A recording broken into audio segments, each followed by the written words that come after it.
My name is Gustav Goldberger. Today's date is February the 27th, 1997. I'm conducting an interview with Mr. Henry Laurant. The interview is being conducted in Bethesda, Maryland, United States. It is conducted in English.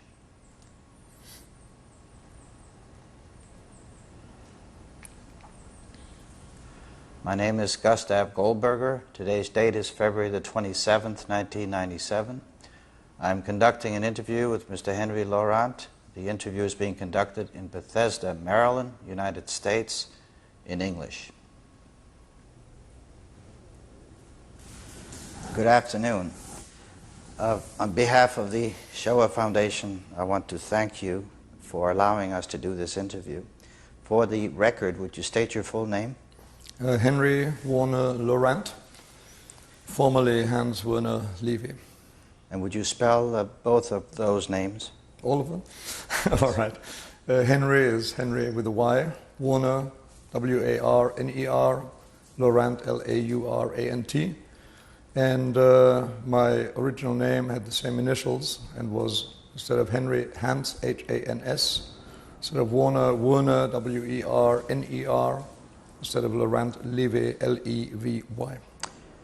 And what is your date of birth? May 28, 1924. And that makes you how old today? 72. Where were you born? Almost 73. Where were you born? In what was then called Königsberg, the capital of province of East Prussia in Germany. And could you spell Königsberg? K-O-E-N-I-G-S-B-E-R-G.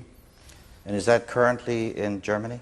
No, immediately following the Second World War, it was annexed to the, it was part of the eastern half of East Prussia, which was annexed to Russia.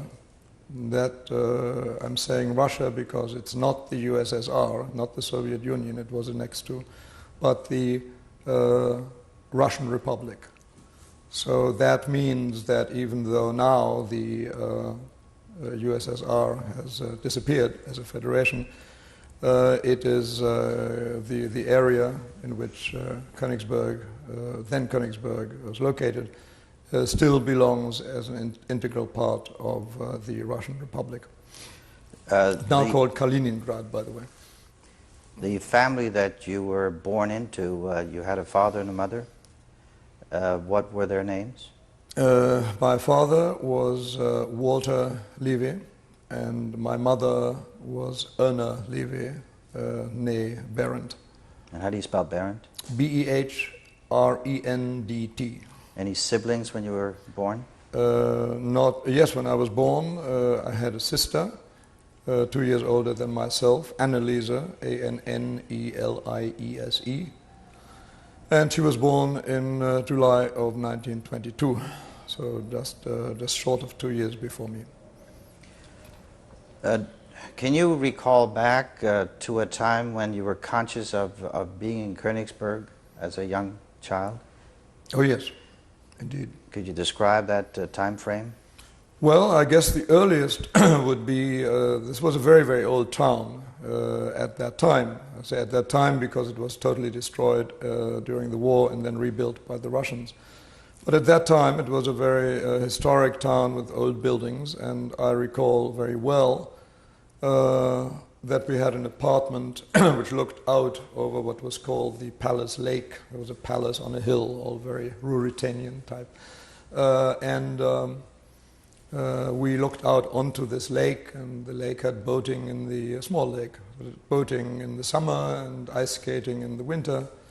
So it was very pleasant. We had a balcony, and I still have photographs of my sister and I on that particular balcony.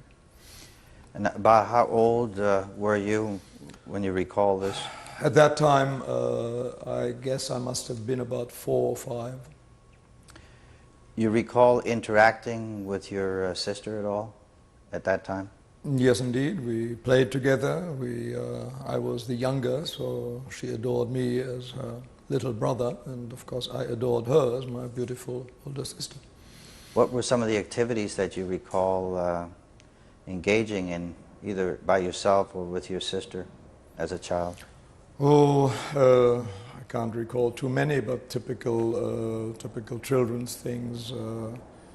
We would play mainly together. We would play mainly in the house and in the garden somewhat. Then, of course, we gradually got our own friends, and then we would, as we got older, we would then play somewhat more with the friends of the same sex, usually, as with each other. Do you recall any friends by name? No, I don't. As a matter of fact, none of my friends. None of my friends. I do recall I recall my sister's best friend, who started out as a school friend, and they went through several schools together. And I mean, they were from elementary school to high school, etc. And the reason I remember it is because it was a rather strange name for a German girl. Her nickname, at least, was Jimmy. And she had, as a small child, apparently, she was read a story about someone called Jimmy, a boy called Jimmy, and she said, I want to be Jimmy. And so she remained Jimmy, at least into her teens, which is the last I saw of her. Do you remember the address? Our address on the lake, only the street. The street was called Münzstraße. How do you spell Munz? M-U-N-Z, which Münz actually means coin. So this would be the, I suppose, on the street there had been, or in the area there had been a building where you make coins.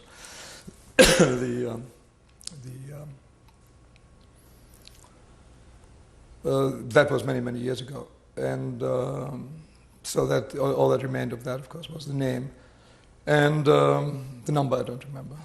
The name of the lake, if you remember that? Schloss Teich. Teich is lake, and Schloss is palace, and so this was the lake that belonged to the Schloss. And how big of a lake could you describe it? Oh, it would be smaller than the lake in Central Park, smaller than the Serpentine, quite a bit smaller than the Serpentine in London. I'm just giving lakes that people may know. I don't know too many lakes otherwise. It's a really small city-type lake. And you had benches sitting around? There were benches around it, walks around it. It was rather nicely kept with bushes, flowering bushes in the right seasons. Do you remember playing around the lake? Yes, indeed. Yes, indeed. Was running games, catch, that kind of thing. And also on the lake in winter, I had my first lessons in and experience of ice skating. The house that you lived in during that period of time, can you describe it? Yes, this was an apartment, a fairly large apartment, and actually that one I can't really describe. My memory doesn't go that far back because I'm not aided by any photographs that were taken inside that flat, that apartment. I know it was fairly large. This is what people, middle-class people in Europe, as you know, live mostly in apartments, far less in houses than Americans do, or in England for that matter, and especially, of course, in cities. So to find a house in a city was very rare. And these would be large apartments, typically in buildings about maybe 4 or 5 stories high at most. And your apartment, was it high up, or was it? About the 2nd or 3rd floor, I would think. Can you recall your father during those days? How was he occupied? He had been a doctor for quite a few years before I was born, a pediatrician.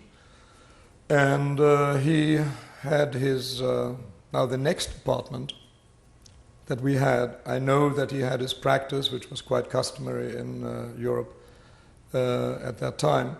He had his consulting rooms in the apartment. One part of the apartment was set aside for that. And it was separate enough so that family and patients didn't get mixed up with each other. In that apartment on the Münzstraße, when I was smaller, I cannot tell you whether he was actually in the, whether he had his consulting rooms, his practice inside the apartment, or whether he had separate consulting rooms. I don't know. What was the address, the second house or home that you recall? The second one that I recall is a much longer name, and it is Weisgerber Straße, which is Weissgerber.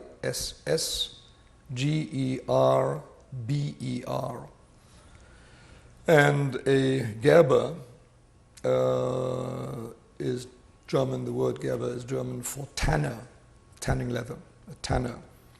Now, Weisgerber, I have no idea. They must have tanned something white. But anyway, this, as many other street names, was called after a guild, presumably from many, many years ago. How did you interact with your father? He was a very busy man. He was a very intellectual man, also highly intelligent, highly sensitive, read a lot, and I guess I inherited my love of books from him. At least I like to think so. And he was somewhat distant. Loving, yes, but the time that we spent with him was obviously, under the circumstances, far, far less than the time that we spent with my mother. And even though there were at least one or maybe two servants in the house, a maid, a cook, etc., in the apartment, I don't know whether they were live-in or not. I'm sure that the nanny was probably live-in. That the division of labor between the parents in the 20s, 1920s, was certain in that kind of society, was simply had as a result that the father was far less in touch with the children, and that they were really the preserve of the mother and the staff. Would you say that you would see him daily, weekly, or did he travel a lot? Oh, we would see him every day, for meals at the very least. I don't know at what age exactly we started sitting at the adults' table.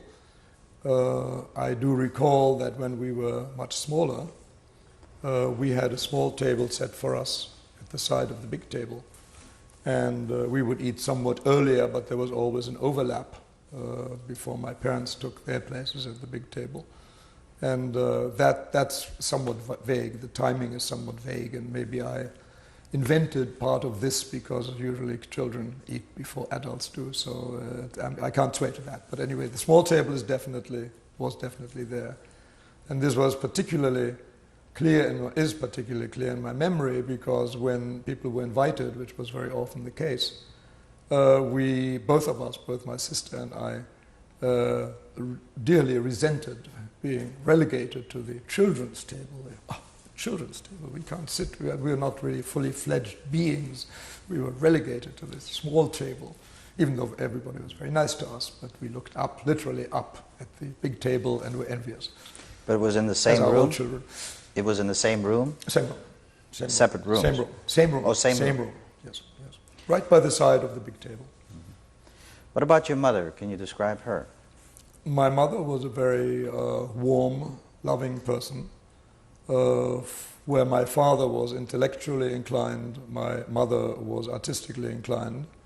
She already did at that time quite a bit of drawing and later painting, and she then, during our last years in Königsberg, started taking sculpture lessons from a teacher there.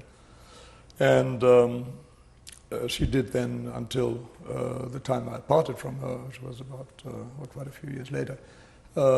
She did a lot of that in her free time. So you recall your early childhood as being a warm and friendly atmosphere? Yes, the early time I would say was certainly, I do recall it as a very warm time, and I don't mean to imply that my father was not warm. He was just occupied with other things most of the time. At weekends and holidays, I recall those that were usually things where the full family participated. Was there any religious practice in your home? At that time, I cannot recall any. As a small child, that's what we're talking about, that period, I cannot recall any at all. That started to come at the time that we moved into the other apartment, the long name, and that was the last apartment that we had before we left Königsberg. In Königsberg, did you ever visit a synagogue as a child? Yes, I did, as a matter of fact. When I took your question to, was the family involved as such? And my answer went to that. I was involved I was probably the most involved in Jewish life, Jewishness, for two reasons. We left Königsberg when I was 12, and it may seem strange, but even at the age of, let's see, I would be 8 or 9 when I started going to the high school there, the gymnasium. And even before that time, I was very, very aware of what it was like to be a Jew. The reason being, of course, the usual kind of discrimination at school. I say usual for Germany, but it was quite usual there, as I soon was told. There wasn't any physical abuse, a lot of verbal abuse, more or less forceful, more or less insulting, but always there. I should add that religion in Europe was at that time, and still is to a greater extent than in Anglo-Saxon countries, a much more of a part of one's identity. On every identity document that I know of, whether it was an identity card for use within the country, on a passport, whatever it might be, on the first page among the vital statistics would be religion, and that would be marked. In the same way, this was part of the identity that accompanied you everywhere, school, work, etc. It was not possible even to circumvent that or to escape it. And if one belonged to a despised or disliked, at least at first disliked, later despised and worse, minority, i.e. Jews, it was, of course, the words, the foul language, the words that fell on the ears of children already from a very early age. My earliest, I can't tell exactly, but I'm sure that it was something like, it was during my first year at the elementary school, which starts at 5 at that time. Well, 5 is a kind of a kindergarten class. So kindergarten was 5. It was during that year that I heard, on my way home from school, I was walking, it wasn't that far, I heard some boys talking loudly behind me, and I heard some words and repeated again and again, and then the equivalent of "hey you," since I didn't pay any attention, and since I really literally probably didn't know what they were doing and what they were aiming at. And so I said yes, very attentively, yes, do you want something? And so they started spewing these words at me, etc. And I was absolutely horrified. I had really no idea.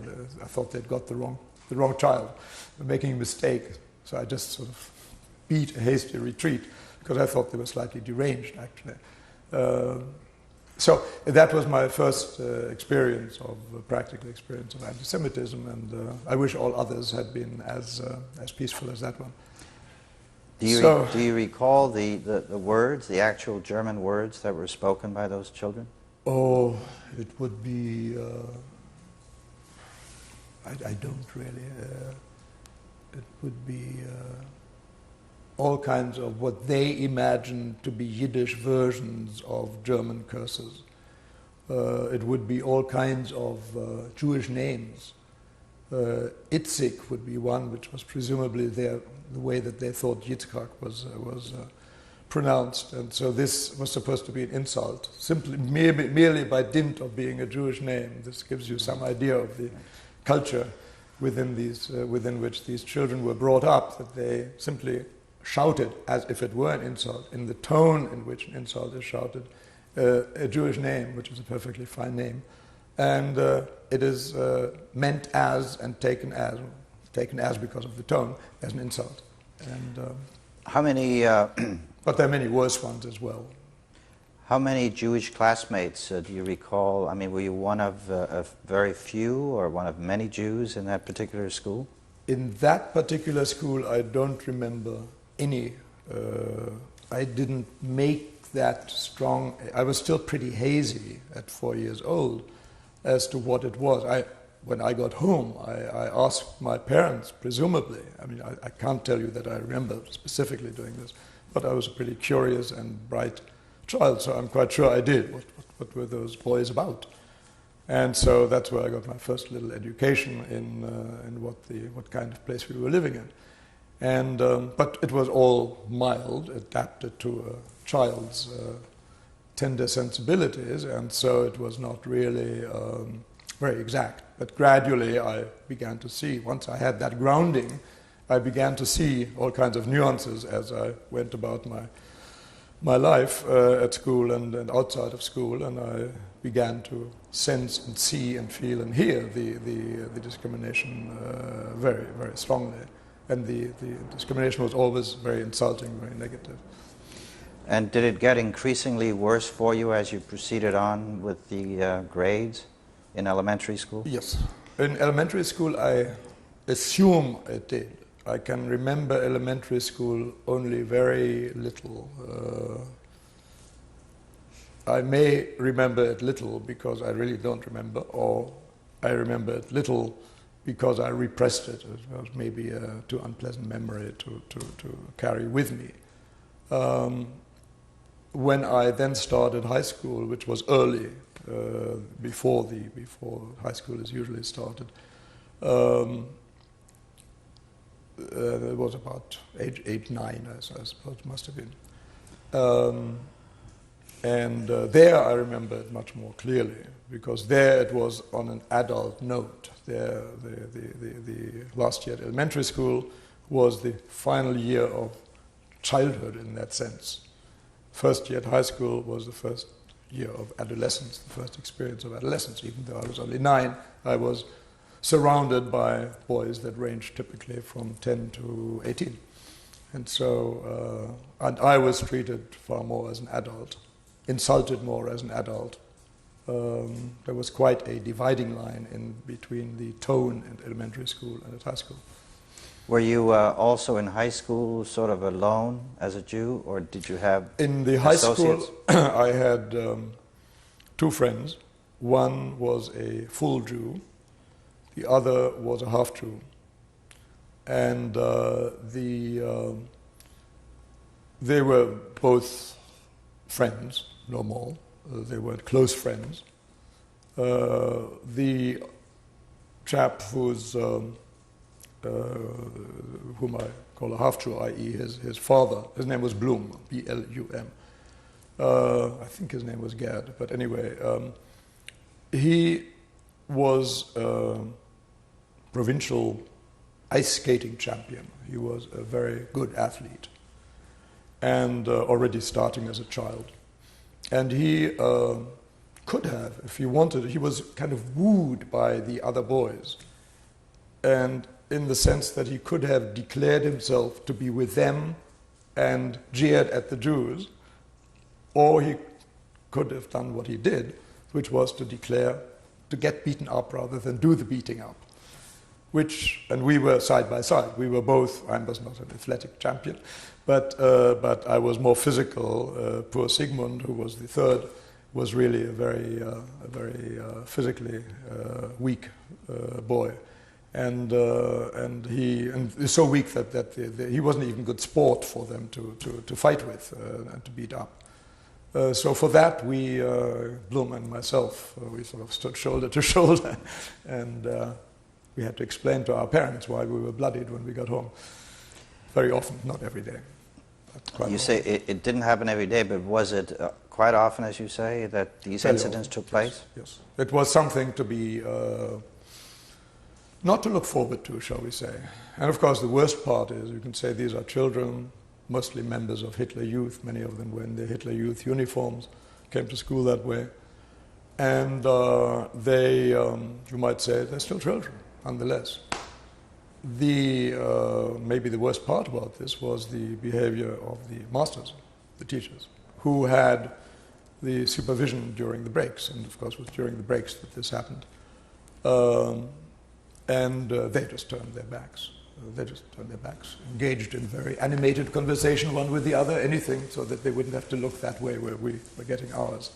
And giving some back, I must say.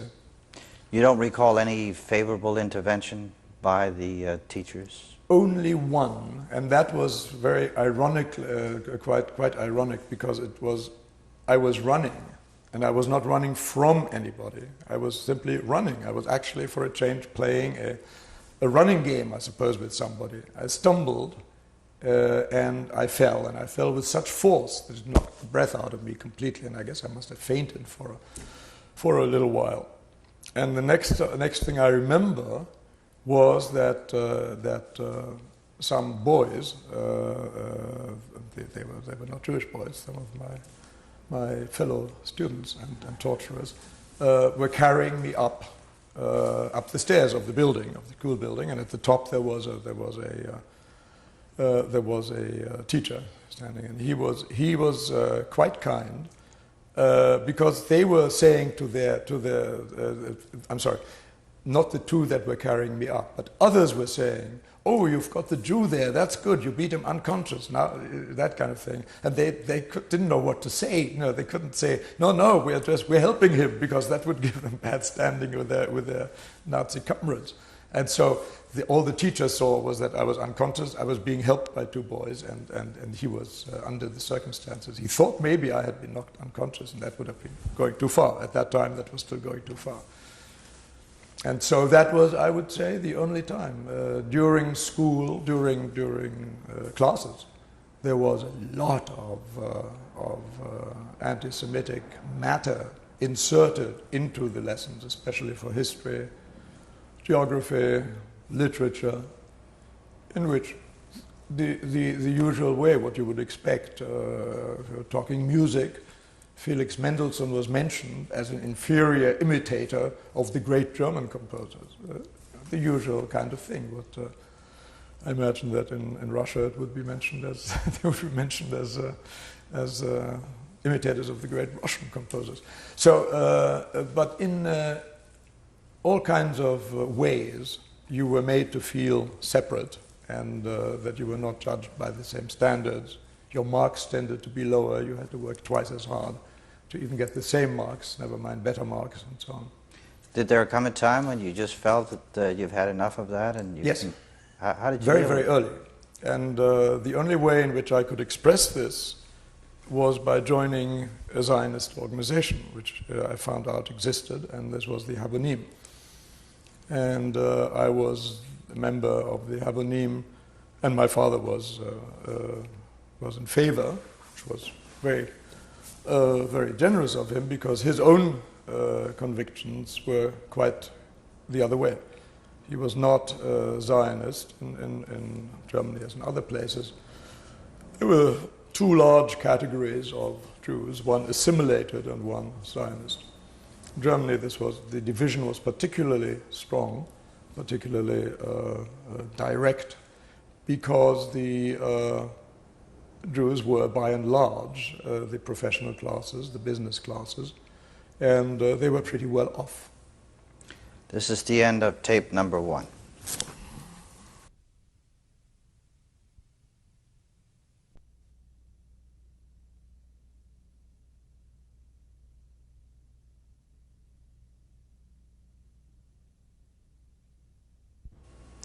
This is tape number 2, an interview with Mr. Henry Laurant.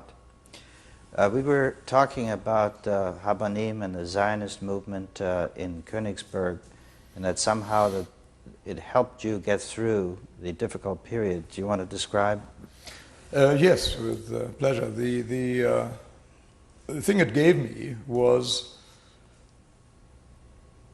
a kind of, I guess the currently fashionable word is self-esteem. That isn't quite right, because I never had any lacking self-esteem, but it made my esteem clearer to myself. You esteem yourself as what? As what you are. And since I didn't quite know what I was, since I was surrounded by all these several and often contradictory facets, such as religious, who are you religiously, who are you as a national, who are you at the stage in your life, etc. So this, and especially the Jewish identity, had been kind of nebulous due to the very unreligious attitude, and I won't say un-Jewish attitude. My parents were always conscious of being Jews. They just didn't do anything about it, and they were unreligious or irreligious by through intellectual reasoning, which really made it very hard for them to have a faith. And they were not able to somehow link the sense of Jewishness that they did have with the religious sense of Jewish religion that they did not have.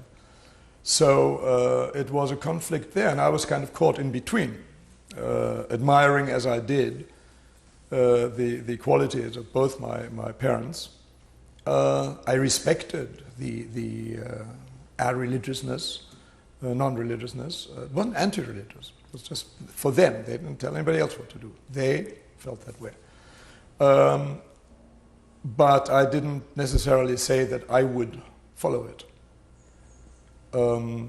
I respected somewhat less the degree of their assimilation into German life, because somewhat less, because I was suffering the consequences in a way, since I was being sent to a German school and having the experiences that I just mentioned.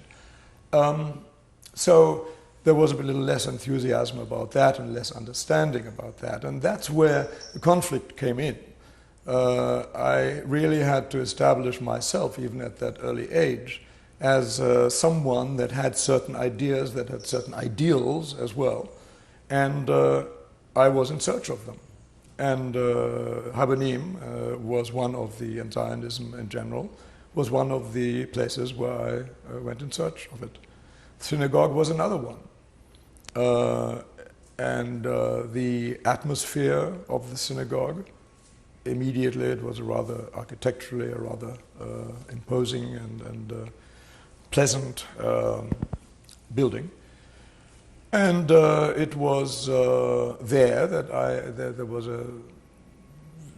the kind of atmosphere communicated itself to me that is supposed to come to you in synagogues, churches, etc.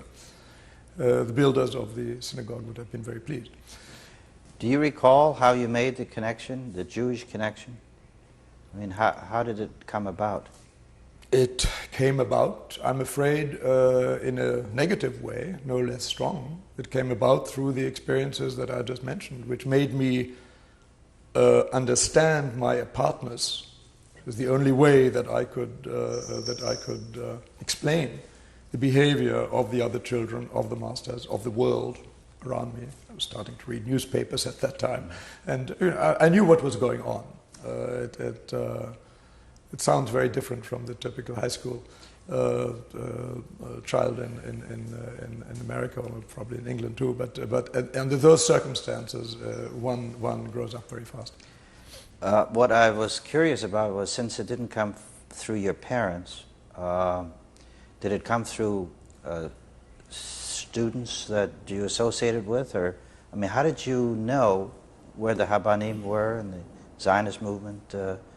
We had many friends. The friends had children, but I don't recall even that it was the children that through whom I got this information. It was, I think, the parents, because I talked with the parents. They, understanding that I was a somewhat more grown-up child, spoke to me accordingly. And I asked questions. That was the one saving grace in this whole situation, that I had somebody I can ask questions of, beside my parents, who in that sense were not too helpful, none of their fault. And so we had, for example, for Seder, this was a Passover, it was a tradition. We didn't have Passover at our house, but we went to the house of very close friends, a very close family of friends, and that is where I learned that particular tradition.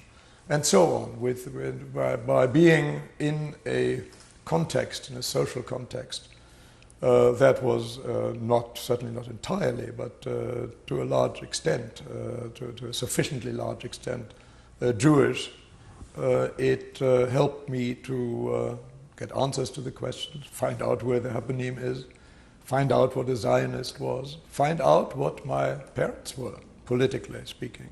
They were referred to by one friend my father was referred to as a CV, which is not curriculum vitae.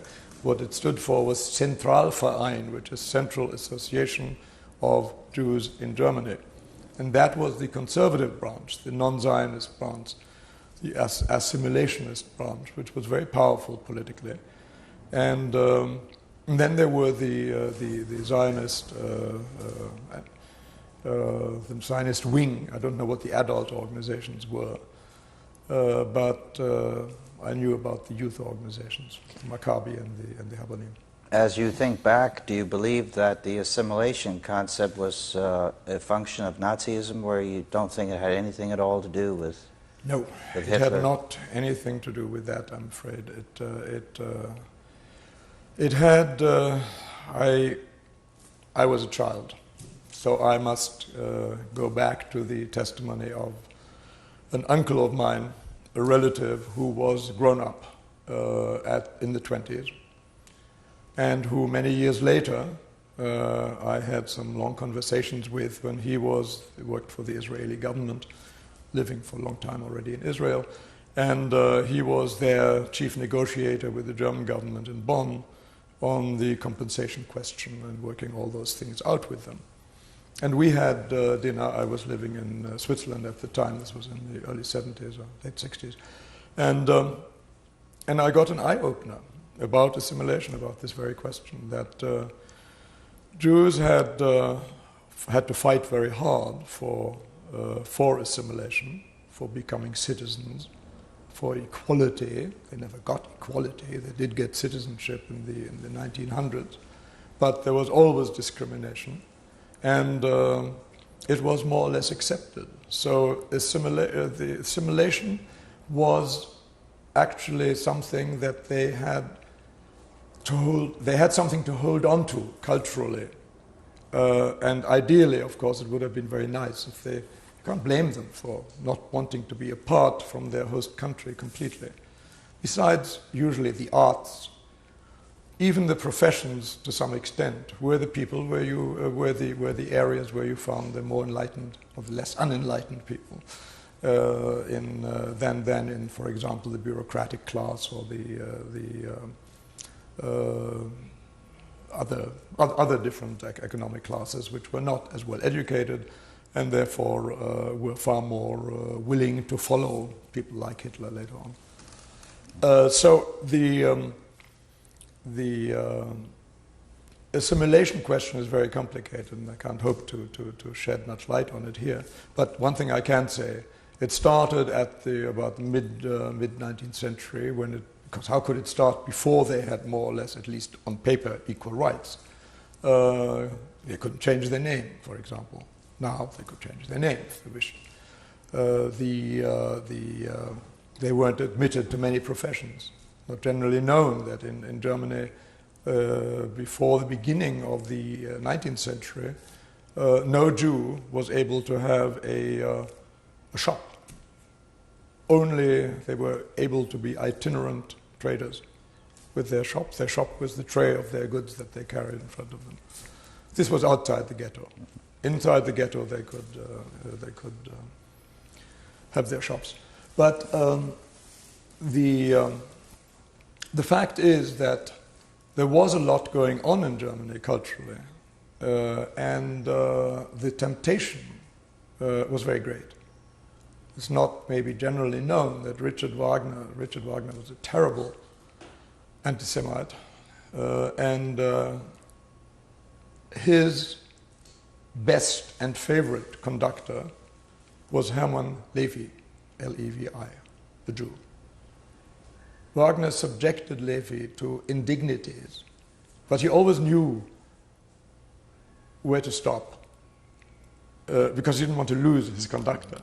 He knew that this was the best man. Well, they had many fallings out, and they had reconciliations, etc., etc. But the psychology of the assimilated Jew is nowhere as well illustrated as in that kind of situation, where Levi, for example, I'm sure despised Wagner as a person, but as a composer, regarded him as a great composer. So he had to make a choice. And so on with many others that assimilated in that sense. Did your father serve in the German army? Yes, he did. In the First World War, at that time they had a separate army for the Bavarian Kingdom of Bavaria, and I guess the German Emperor was also King of Bavaria, but they had a separate unit, a separate army corps, and he was in that, but it's all the same thing for our purposes. And he fought on the Western Front, and he was an officer. As a doctor, he became an officer automatically, and apparently he was quite valiant and was promoted and got decorations and stuff. He was wounded. He was taken prisoner. He was exchanged in an officer exchange. So he got his war experience.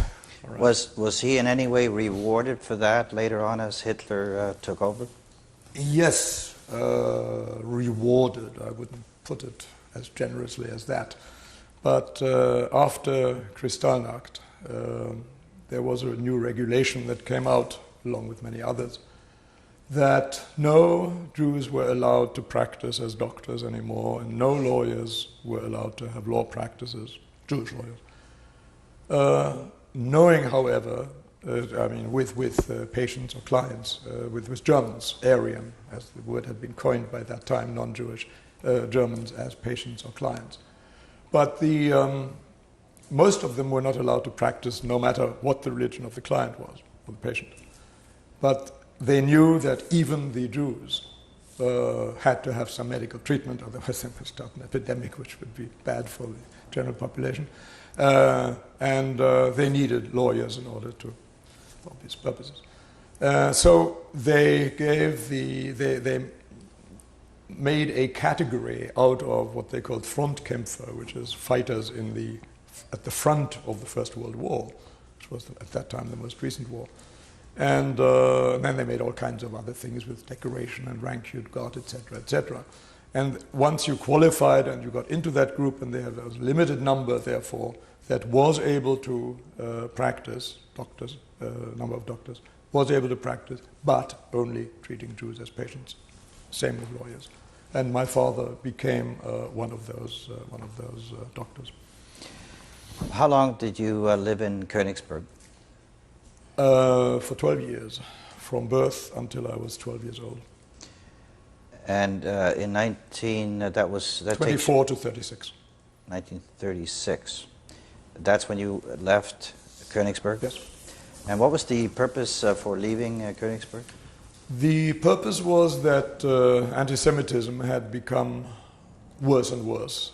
It was a small town, relatively small town of 300,000, provincial capital. East Prussians are well known for a certain quality, in the rest of Germany even, for a certain quality which is hard-headedness, sort of farmers, not sophisticated at all. And they were very ready, I would say, customers for the crap that the Nazi propaganda was feeding them. As a result, the anti-Semitic situation was somewhat worse there than in many other areas of the country. I can't compare with any specific regions. It was bad. And I will never forget I think the first time that my father really had it brought home to him, and I mean home, what the situation was at the end of for Whitsuntide, for Pfingsten as it's called. This was a popular holiday, same as Easter, and people it was a national holiday. And Pfingsten, usually what you did, you went out into the countryside and you came back with green branches. It was a kind of a spring holiday, beginning of summer, and it was in May. And you came back and you decorated your house or your apartment with these branches. So we had been out in the car, and we came back, and we had this open car that you'd seen on the convertible that you'd seen on the photo, and we drew up in front of our house. Let us out, and then my father would drive into the garage after we'd got out. My mother and sister and I got out, and I wasn't looking at the house. I was looking at something else on this side. There was the house. And I saw my father's face turned to stone. And he was looking at the house. I looked at the house. And as I mentioned before, his practice was in the apartment. So there was his professional sign, copper or whatever they have, as a doctor, was right fixed in front of the door, by the side of the door. And across the entire door and the entire, of course, the sign itself and the whole front of the house was splattered with this Jude and various other slogans, Jude raus, and all kinds of really nasty things. And I mean, this was, I will never forget my father's face when he saw that. This must have been like a dagger in his heart. And he must have intellectually, as I said, he was an exceptionally intelligent man. He must have intellectually known something like that was coming. It was inevitable. Even the most assimilated would be at some point hit with this. How far it would go, of course, nobody knew at that time. But this was the first time it really came home to him. There was his sign, his name besmirched by these vermin. What approximate date was that? 34 or 5, fairly shortly after the Nazis came to power in 1933. It was at that time that he met, and now go on to answer your question, why did we leave Königsberg and went to Berlin? At that time he met a disciple of Carl Gustav Jung, the Swiss psychiatrist, and through him met Jung himself. And he had been getting more and more interested in psychoanalysis and psychiatry. And apparently this whole group made a big impression on each other. And he was invited to join Jung's group as not on a permanent basis, but to take part in certain courses and certain seminars and so on. And the other gentleman who had been a disciple of Jung, and he was a German Jew, and had opened his practice, had a psychoanalytic practice in Berlin for quite some time, a very brilliant one. The man was quite brilliant. He became a very close friend of my father's. He ended up psychoanalyzing him. And so that one way or another, I don't know the details, but through a combination of the analysis of specialized courses, of seminars with Jung, of doing papers with Jung, etc., and in a very small elite kind of groups of other people that were aspiring psychoanalytic, and of course others that were already in the field. This was a quite young branch of psychoanalysis at that time, you must remember, not like the Freudian one, which was really ruling the roost at that time. So to cut a long story short, by 1936 he was ready to to start himself in a psychoanalytic practice. Now, he couldn't do that in Königsberg. The only place where he could possibly do that in Germany would be Berlin. And so we moved to Berlin. And he did exactly that. So there was a dual purpose to his leaving. There was a dual purpose because the other purpose that certainly was a contributing factor was the treatment that we children, my sister and I, were getting in the school. So I wasn't able to hide my bloodiness all the time, and my parents got a pretty good idea as to what was going on. What was the name of the friend of Dr. Jung? His name was Franz Grünbaum, Grunbaum. Was he a prominent psychiatrist at that time? Yes, yes. Now, when you moved to Berlin, was there no sense that Berlin was equally as bad for Jews? No, there was not that you moved from pure black into pure white. No, but it was far, far, far better than Königsberg for various reasons. One reason was that the Olympic Games were slated to start within a couple of months. We moved there in April '36. So all the Nazis and everybody was on their very best behavior. That's an old story. I don't have to go into that much further. It's well known. Secondly,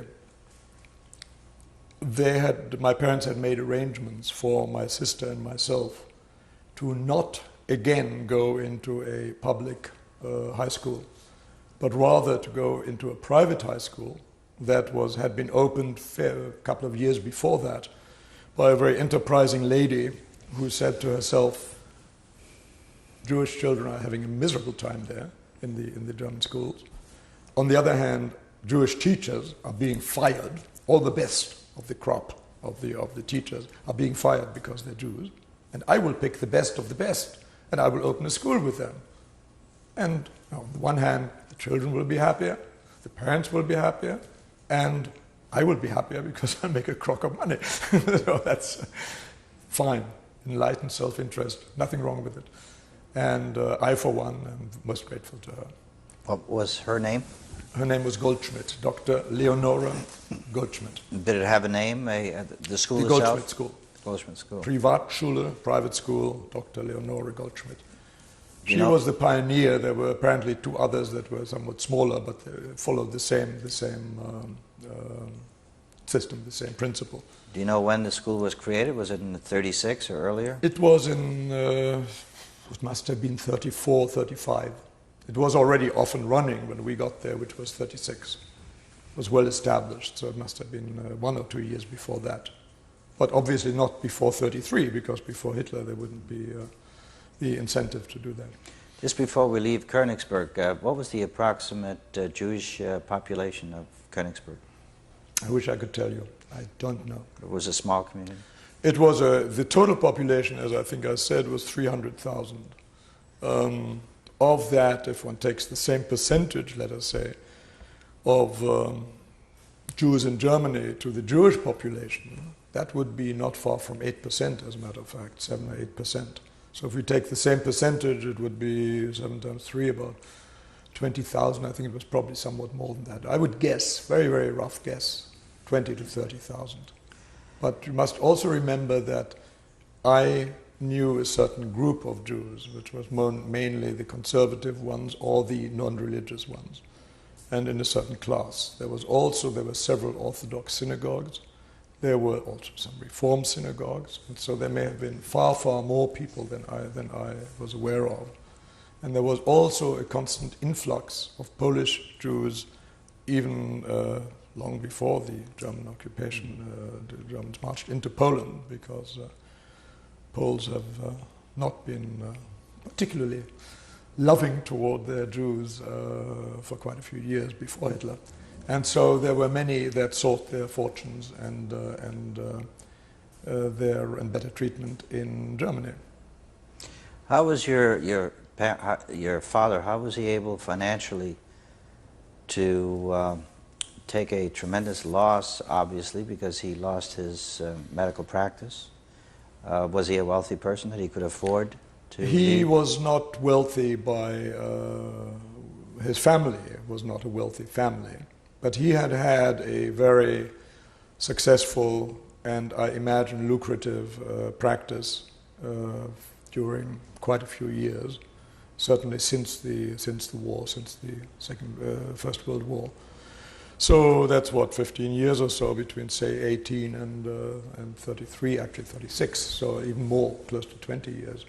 And I can only surmise that he had some quite a bit of savings. What I can also vouch for is that not much, very, very little remained at the end. But you're right, there was, of course, he gave up one very lucrative practice in order to go into the unknown, really, into a new field, new for him, relatively new for the audience, for the public. And it was a very risky thing, but he was convinced that this was the thing to do, he really felt that he had no choice. You remember the house you moved into in Berlin? Yes, that's an interesting situation. Psychoanalysts are not sought or gone to by poor people. Therefore, to have the kind of patients that can pay for your services, you have to keep up the kind of front that they expect. And so we moved into into the most elegant part of Berlin, huge apartment. In fact, it had been the apartment of Franz Grünbaum, and he was getting a divorce at that time, so he moved into first he stayed in a few rooms in the apartment, and then he moved into a flat, another apartment nearby, smaller apartment. However, we didn't have, we had nice furniture that we brought from Königsberg, but it wasn't anything like as elegant as you would expect coming in from the street into this house or the area. And we were not living in the way we were clothed, the way we ate, the way we generally behaved. We were not living like rich people, but we lived. We resided in an expensive place, which must have cost him dearly. And but he had to establish himself, and in order to do that, he had to do that. We stayed there for 2 years, and afterwards we till 38. And in middle 38, we moved to a more modest place. Now, he developed a practice in psychiatry then? Yes. Were there no much smaller than his other practice had been, much less lucrative.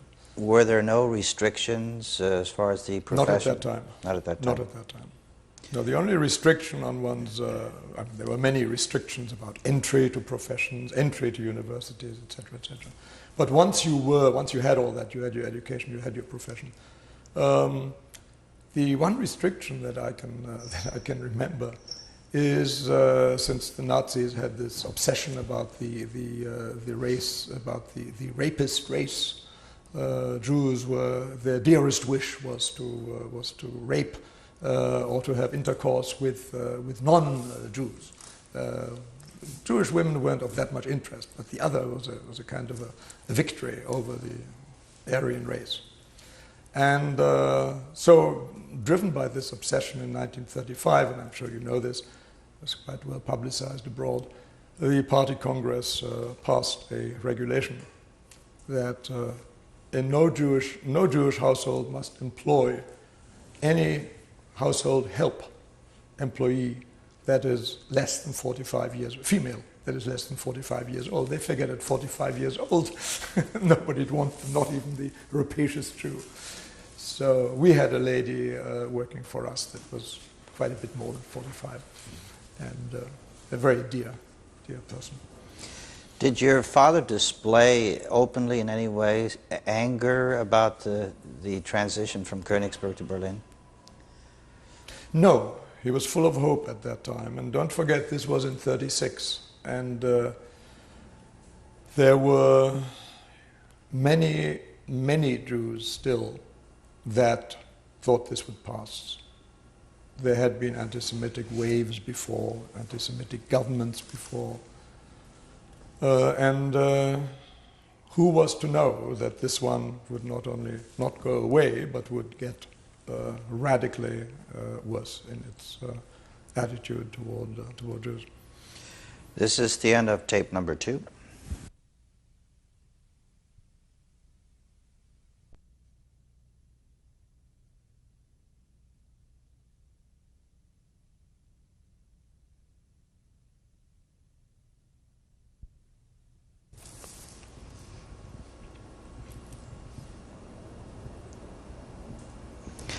tape number 3, an interview with Mr. Henry Laurant.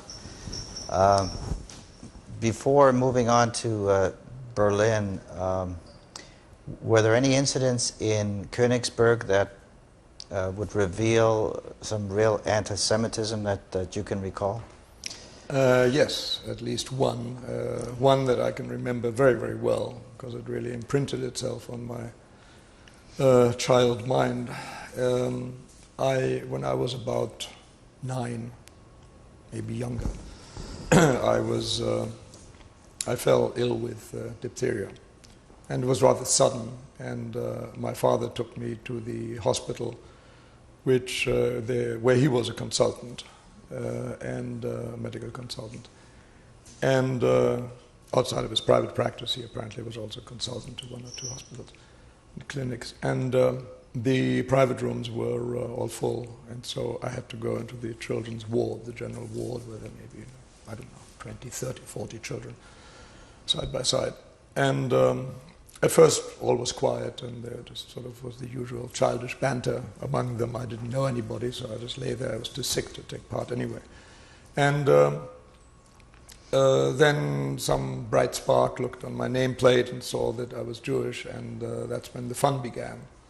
And I don't think I spent the decibel level in that room was such that nurses and even one time a doctor, I remember, came in indignant, children, you must be. And when they heard, however, that all they were shouting was Christ killer, and this was around Christmas time, I should add, and the various anti-Jewish things, then they became much more smiling and, oh, well, children will be children. However, that was one. In other words, continuous jeering and shouting and insults. Nothing physical. There were nurses on duty. And, when I left, that was almost the worst moment. Why? Because there was a glass cubicle at the end of the ward, which had on top of a table, it had a children's bath. And everyone that left the ward had to be bathed in very antiseptic water, I suppose. And so I was also. This was the first time that my friends in the ward had perceived me naked. And they saw, of course, that I was circumcised. Absolutely amazing what these children knew about foreskins and about the details of this, that, and the other. And again, I have to add, which I think is generally known by this time, that in Europe, people, not unlike in America, boys are not circumcised as a matter of course. In fact, in Germany at that time, certainly nobody was. Maybe in the meantime they've got more hygienically conscious, but I doubt it very much, because that is almost like a superstition.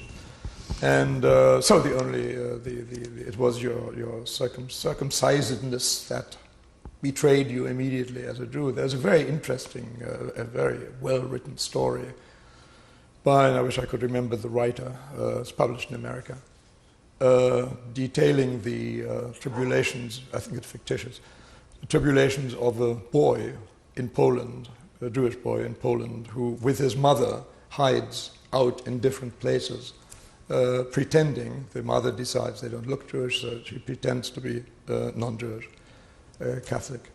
And the fears that he goes through whenever he has to go into a public toilet, whenever he has to go anywhere, and the bath is out of the question, public showers, anything like that, out of the question. And because that's the best way, if they're in doubt, let your pants down, that's it. And so this boy was living in, I hadn't been until then, I didn't know. Again, it was explained to me I understood immediately. From what they were saying, I understood this immediately, and that really impressed itself on me. And my father did a very good job, however, of when I got home, of explaining that they were the fools, not I. because I would not be getting all these illnesses, etc., which collect bacteria, which collect beneath the foreskin, and they would. So I said, good, I hope they do. So I just thought I would bring this in. It sounds like a nothing little incident. These things, the traumatic things happen to children all the time. But under these circumstances, in this kind of atmosphere, constant atmosphere of fear and tension, and the sense of being in danger, even at that time, even in the early days of Nazism. Danger at that time meant being beaten up, being wounded, maybe, but nonetheless, to a child, that is very serious. How did you personally deal with the move itself? Were you happy that you were moving away from Königsberg? Oh, yes. Oh, yes. Could you describe your I think the whole family was very happy to be moving away. My sister, I haven't said anything about the way that whether my sister suffered the same kind of discrimination and treatment as I did at the boys' school. I should say that she did not. Girls are possibly somewhat softer.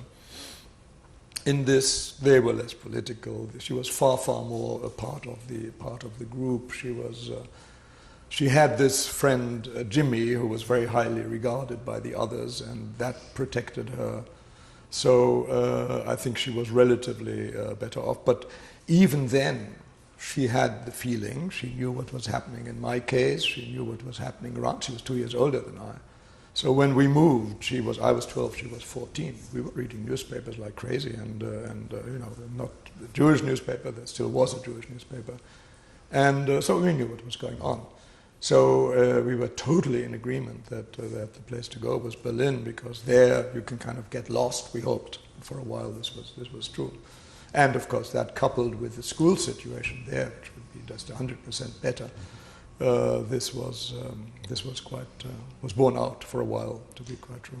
Was that a co-ed school, Goldsmiths? Yes.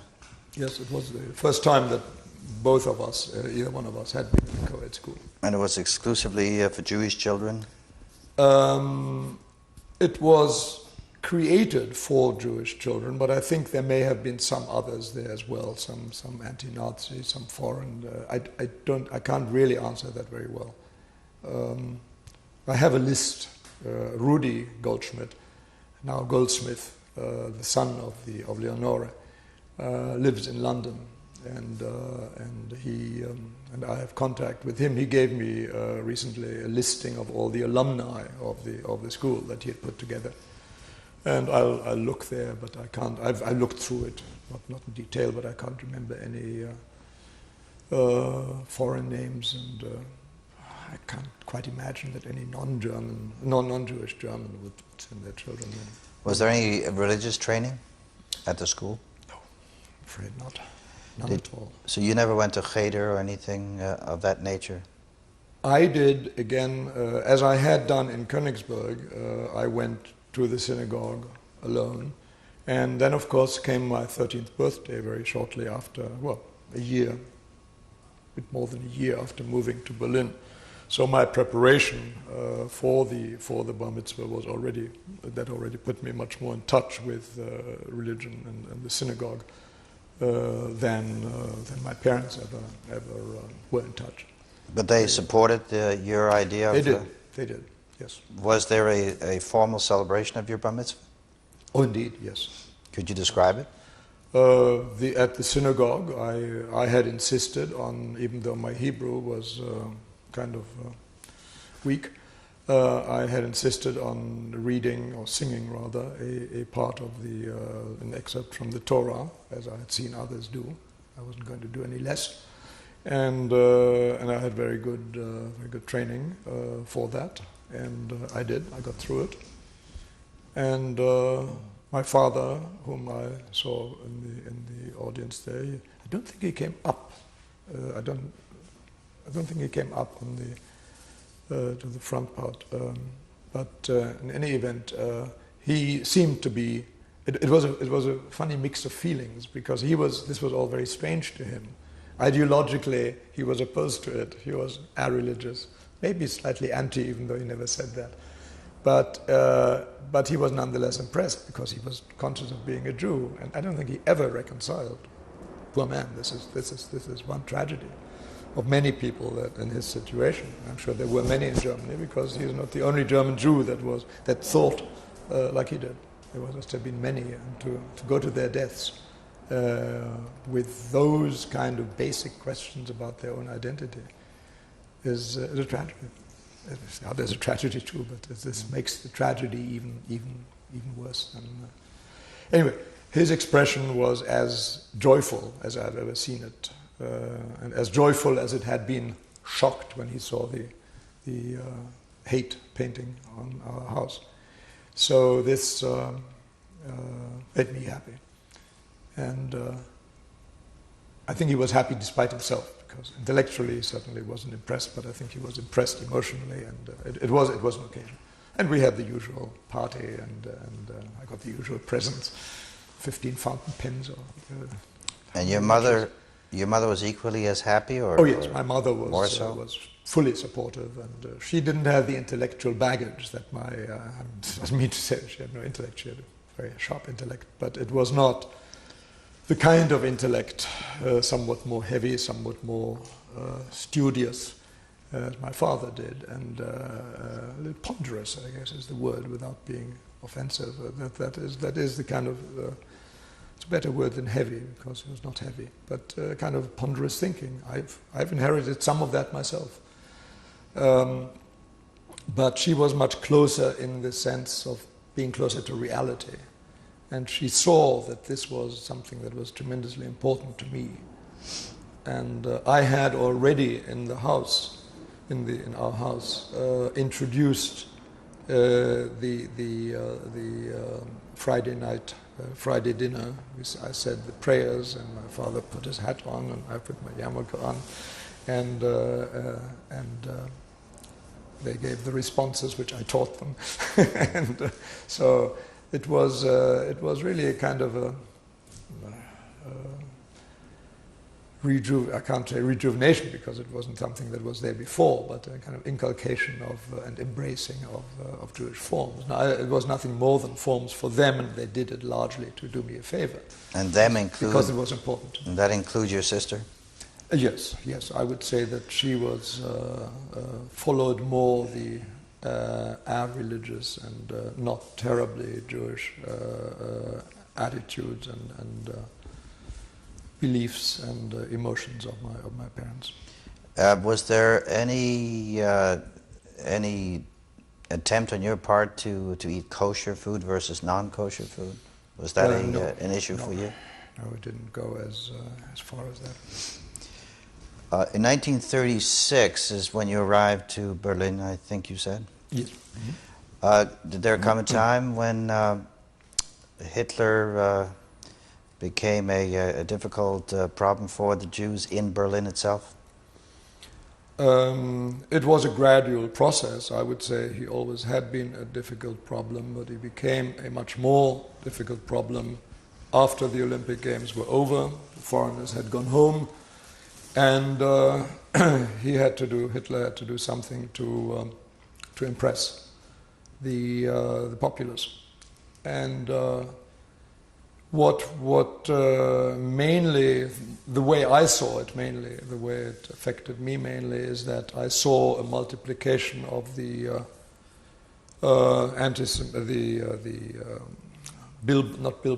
display cases that were put up all over the city, with the pages of the Stürmer, which was the anti-Semitic. There was a publication, I think it was weekly, I don't think it was daily, weekly. Its purpose was to warn the populace against how horrible the Jews are and how they must hate them, and how un-German they are, and how good Germans the readers are. In other words, Jew-hating, Jew-baiting of the worst kind. All Jews that were illustrated in the drawings had the hook noses, the vastly exaggerated features, etc., etc. All of them were leering at blonde German maidens and the usuals. It was so full of stereotypes. It's just incredible nowadays to even think about it. And there was the head of that was Stryker, who I'm happy to say was hanged after the Nuremberg trials. And there were other things of that same kind. I was hit in a very. We were somewhat insulated, I will say this, because my father had his psychoanalytic practice. They wasn't exclusively Jewish by any means, but he was trying to get more, of course. It was a very difficult time. We were living off capital, as I later learned. My mother had her art. At that time, you could still go to theaters. Jews could still go to theaters and participate in the cultural pursuits. And there were many in Berlin still at that time. I happened to love opera and theater also. But I went to the opera house quite often, and concerts, Berlin Philharmonic, and so on. And I was 12 and 13 at the time, so these were very impressionable years. And one time in '38, it was prior to the Kristallnacht, I remember, was an opera performance that I very much wanted to see. And there was a delay in the curtain going up, and I was in my seat. Or rather standing. I had standing room. I didn't have enough money to buy a seat. I was standing up on the top floor. And the man comes out and says that in very hypocritical language, says all Jewish ladies and gentlemen are requested to please vacate the theater since certain party bigwigs are about to take their places in the theater, and they can't be in the same room. Unthinkable. And they would go to the box office and get the money back. And so I went to the box office, got my money back, which was actually not true, because all they gave them was the address and they'd send you the money, which they never did. So even there they screwed you. And that was a blow to me, because I had it's a matter of refuges. You look for refuges. Where can you go that you aren't being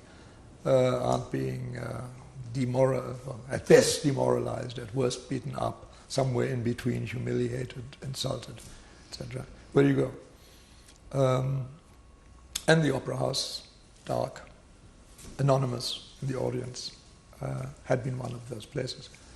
Now it was dangerous too. After Kristallnacht, there was no more. Was there a mass exodus from that opera house? No, very few.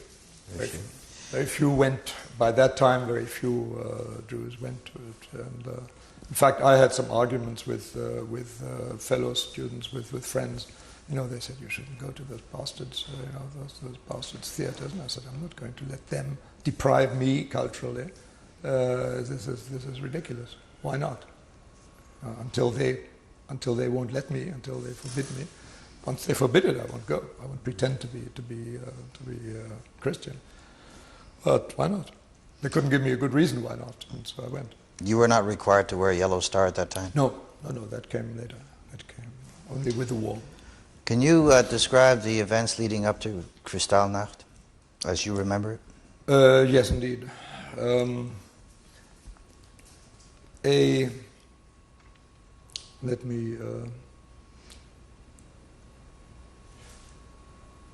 There was a Jewish family, Polish Jewish family, called vom Rat.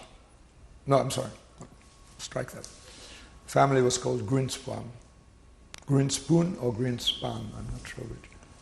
The son was called Herschel. He managed to get out of Poland to France. He lived in Paris, he was a student. This is the story as I remember it. I think it's fairly exact. His parents, there were no siblings as far as I know. The parents went to Germany and lived there. They were rounded up. They were arrested by the Gestapo, sent to a camp, and were not heard of since.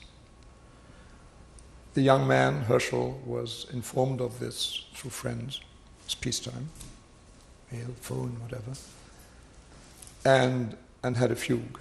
He had a rage overcoming him.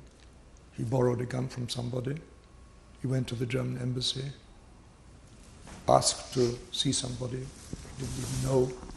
The first high official that looked as if he was a high-ranking official, he shot him. Then he gave himself up to the police. And he just was totally, momentarily deranged, as I might have been, as anybody might have been. This was, I told you that after the Olympics, after various other things that had happened, 38 had been quite a year, don't forget. 38 had been the Anschluss with Austria. And there were a couple of other things. The Parteitag, the party convention, was particularly violent at that time. But he had to give something. This was perfect. This was absolutely perfect for him. And so the propaganda people, Goebbels, etc., and his henchmen, they dreamed up a plot to assassinate this great patriot von Rath. Von Rath was the name of the counselor that was shot dead.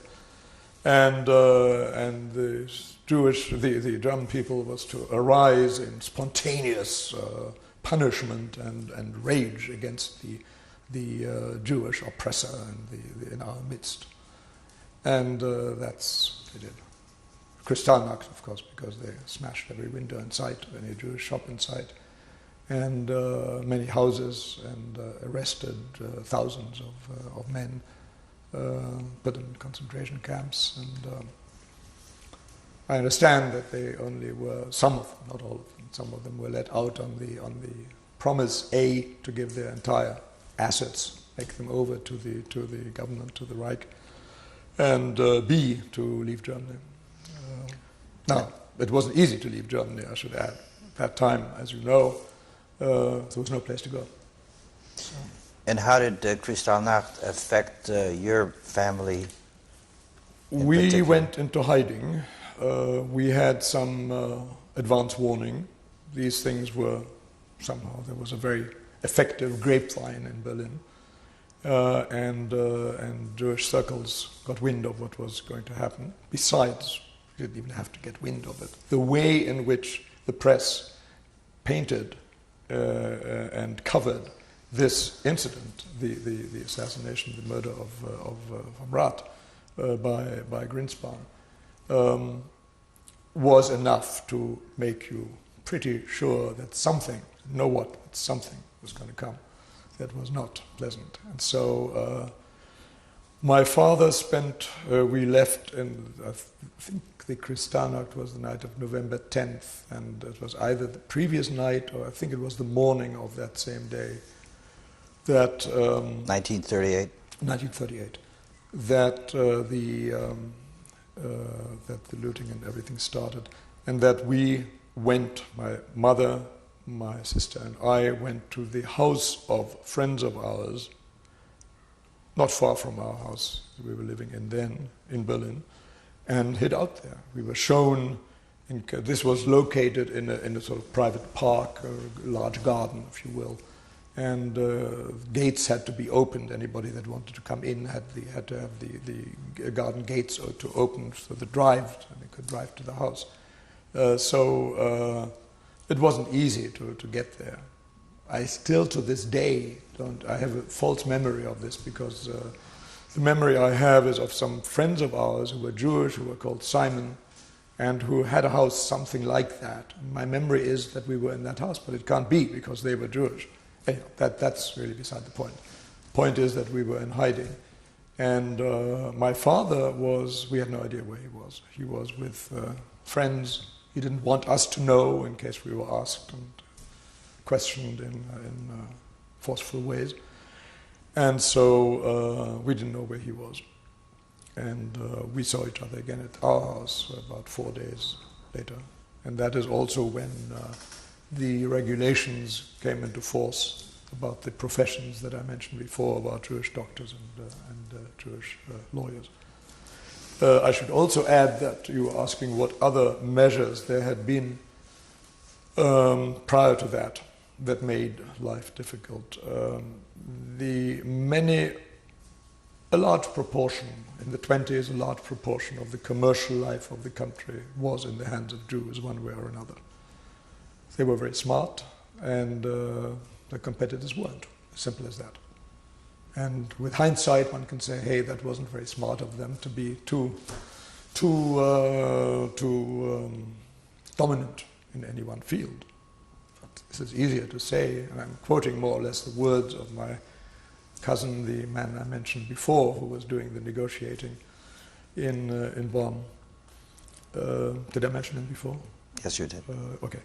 And he mentioned something very, very similar. And he was there. He was an adult at the time, and he said this isn't a justification.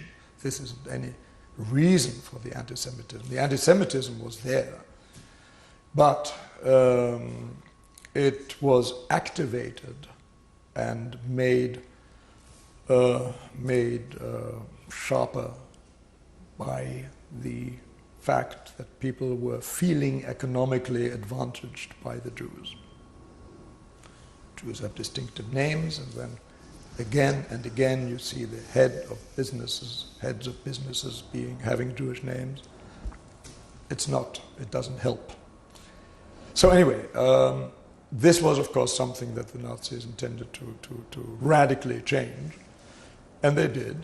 And you could hardly pass a Jewish shop in Berlin at that time which didn't have large sign in the window in Aryanisierung, Aryanization.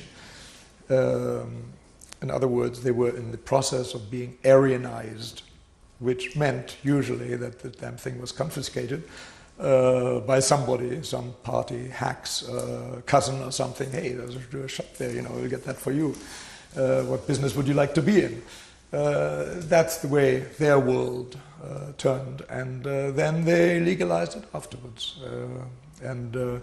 That sign meant that the lawyers were hard at work to find to draw up the legal documents that would make this theft appear legal. There was always some money that changed hands. Did you live anywhere near the area of the looting, Kristallnacht? I'm sorry, did you live anywhere near that area where they were looting during? Oh yes, no looting. Night? Well, we were in a residential area at that time, so we weren't right next door to it. No. Did you see any of it personally? I didn't see the actual looting. No, that's not true. I did the next day, because some of it went over until the next day, or maybe even later than that. What I saw was the next day in the street, and that was something that was very very hard to see. But it was harder for the people whose shops and whose I saw one piano that had been thrown out of the window of a Jewish apartment owner, and was lying there on the street next time. Did you have a sense, or did you feel a sense of fear about the whole thing, or was it just an adventure for you as a young man? No, it was not an adventure. It was fear from beginning to end. It was fear of, as I mentioned before, being harmed. I think I mentioned it in the context of being a child in Königsberg. Being an adolescent in Berlin, it was worse, because I was an adolescent and I was half child, half man. I was therefore, you beat up a child, it's a little bit less easy than beating up a young man. So the older I got, the more I realized I was vulnerable. Secondly, when you were out on the street, you had to keep a very careful eye out for people who either knew you, knew of you, doesn't mean only the famous people, I mean people from the neighborhood or whatever, that have some idea, tradespeople and so forth, and they talk an awful lot, and if they're party members, then they, oh, there goes the Jew, or something like that. But worst of all was in Berlin. I didn't get this in Königsberg, I don't think they were organized yet that way.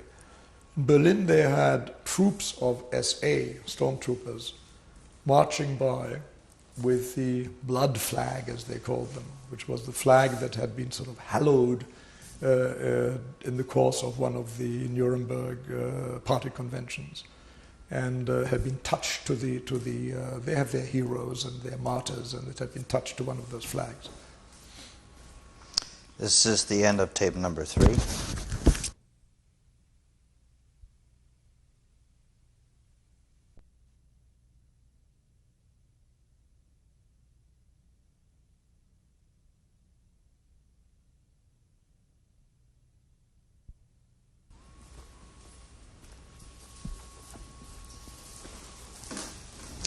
This is tape number 4, an interview with Mr. Henry Laurant.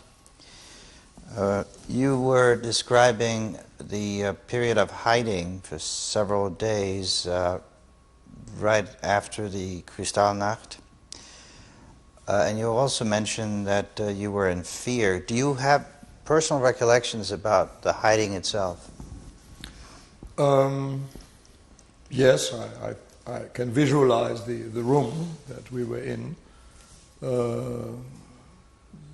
We were told that we wanted to make it appear as if nobody was in the house. So it was a kind of thing that we had in the blackout in England, where heavy curtains were drawn at all times, daytime as well as night, and the minimum of lights were used. And then, in case that anybody came through the gate, in case they rammed through the gate, didn't know what means they might use if they did come, we were told where to go in the cellar. There was a sort of a hidey place, although it wouldn't have hidden us for long, but it was better than nothing. And so all these things, when you sort of arrive, you're sort of terrorized, traumatized, combination of both, and you listen very attentively so that you know what to do if they come. Well, they didn't come, so things get progressively less tense with every hour that they don't come, obviously. But it was not a pleasant experience. Do you remember sleeping in regular beds or on the floor? They had guest bedrooms, and it was a fairly large house. Did you exchange thoughts about fear with your mother or your sister? You know, we must have, to some extent, but I don't remember it. And even as I say we must have, maybe we didn't.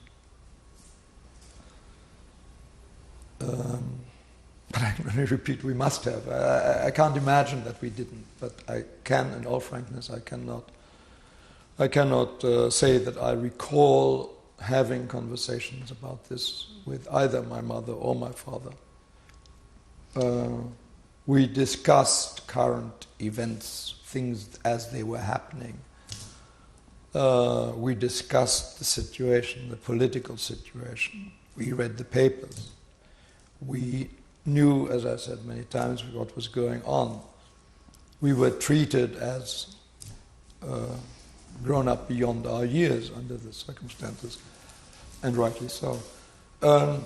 But you're asking really about fears, about feelings, and that's the part that I really don't recall specifically. You don't remember whether your mother cried or your sister cried or anything like that? I do not remember them crying at any time.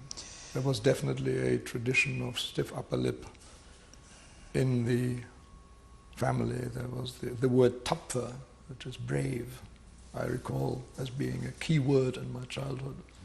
Something to aim for, to be not in the like the Germanic heroes, like Siegfried, etc. Not in that sense, not in a flamboyant way, but tapfer in the sense of you don't show the oppressor that you are afraid, and in that sense. Was there any communication with your father? He was obviously not hiding with you at the same time. During that time, there was no communication. No. What triggered your return back to your own home from the hiding place? This was between the adults. I don't know. You just know that my mother got a signal by phone, probably. He probably knew where she was, where we were, and she didn't know where he was. but he told her afterwards, but not. Was it way out in the city, sort of towards the was, outskirts? Sort of like Bethesda. Like a suburb? A suburb, yes, yes. It was near the Olympic Stadium, which is a bit outside of certainly wasn't in the center of the city. But it wasn't. Berlin is built in a sort of, there's the inner city, and then there are sort of belts of more or less residential and commercial areas as you go toward the outside. It's not really the suburbs as such, what we would call suburbs, aren't really there much further away, and they don't. This belonged to Berlin, but it had the postal district of Charlottenburg, and others would have another name, but always Berlin hyphen whatever the district was. Do you have a recall about how you got back to the house? Was it by train or by car or walked? We walked. Was it a long distance? It was not a long walk between the other house and this house. I believe when we were changing tapes, I was talking about in answer to your question about other causes of fear. If I may just complete that, Sure. that story. The stormtroopers would roam the streets. When I say roam, it wasn't anything random. It was very military type marching, and they carried this blood flag. And every passerby, everybody on the street, had to stand at attention and give the Hitler salute. And I wasn't going to be caught dead giving the Hitler salute. If you didn't give the Hitler salute, there were a couple of bullies, or more than a couple, marching at the side of the corps, looking out that everybody really did salute, and anybody that didn't got beaten up. And depending on their mood, either badly or lightly, or just given a kick in the behind, or whatever their mood was, they were the boss. And, I didn't want to give the salute, and I also didn't want to get beaten up, so I became a master at discovering doorways, hidey holes of that kind. When I saw them coming, and they were pretty noisy, they were either singing their party songs, or they were, one of the most popular party songs was, when Jewish blood splashes from the knife. I'm giving you a word-by-word translation. When Jewish blood splashes from the knife, things go twice as well. Just a little illustration. I became an expert in finding places to get away from the street and the stare and the examine of these bully types of the custodians of the salute. And I didn't, just once, I ran. That one time I ran. I didn't get there in time, and they started to come after me, and I ran. I ran into a side street, and by the time I got to the end of the side street, I think I could run faster than they. They had boots on and all the other crap that they wear, and they couldn't get too far away from the corps. They had other jobs to do. I beat other people up. What were the restrictions that mounted after the Kristallnacht for you against Jews? Remember that I went to England almost exactly 1 month, or exactly 1 month after Kristallnacht, which was 10th of November. I left on 10th of December. So the main ones that I was aware of were the ones I've mentioned, summarized about doctors and lawyers. The ones about shops didn't date from that time, they dated from long before. There must have been many others which had been accumulating ever since the end of the Olympic Games. According to people that have studied the subject, there were many governing all aspects of daily life. But they didn't affect us directly, apart from this kind of business of the stormtroopers and so on. But the regulations per se didn't affect us that I knew of. Maybe my father knew about them, maybe my mother knew about them. I didn't know about them. You never wore Yellow Star? I never wore, no, that was not, that regulation didn't come into force till after the war, or just before the war started. I think after the war started. I'm sorry, no, not after the war, after the war started, which was September, less than a year later, September, 2nd of September, 39. So I never wore the star. I had, I certainly remember the time that I got my passport. It was a children's passport, a one-page thing, not the book type passport that we know that adults got. But I got a children's pass, as they call them, and it had my photo on it and the vital statistics. And I was 14 at the time, and I think you're considered legally a child until you're 16. And it had a big J stamped over on top of it, so that. And with that, armed with that, one suitcase, and the limit, which was 10 marks, 10 Reich marks, not Deutsche marks. It was before the currency reform, which came after the war. I set off for England, but that's the next part of the story. After the hiding, I think you said it was about 2 or 3 days of hiding. Right. You returned home. Did life go on as usual? Did you go to school? No, I was already, at that time, my father had apparently already taken the first steps toward my emigration. And I actually had to go to several offices. I remember going to the Swedish embassy. There was some talk about sending me to Sweden rather than England, and that was apparently still possible. A friend of mine was indeed sent to Sweden, even though his parents came to England in sometime in '39, before the war started. And I went and spent a lot of time on these formalities like the passport, and there were other types of documents that I needed. So my father decided, and Leonora Goldschmidt was a friend as well as the director of the school, and one of her interests was psychoanalysis, just purely as an interest, not professionally. She was, I think, in fact, in one or two of the working groups that my father had on various aspects of therapy. And she was consulted on this by. She was a much more practical person than my father was, and he consulted her whenever he could, and some other friends that were more practical. He realized that he was a bit ill-suited for this kind of thing. And the advice he got was to leave me out of school. At this point, would only confuse things, and I would have more time without school to do this. It was a month. It was 4 weeks, less than 4 weeks, actually.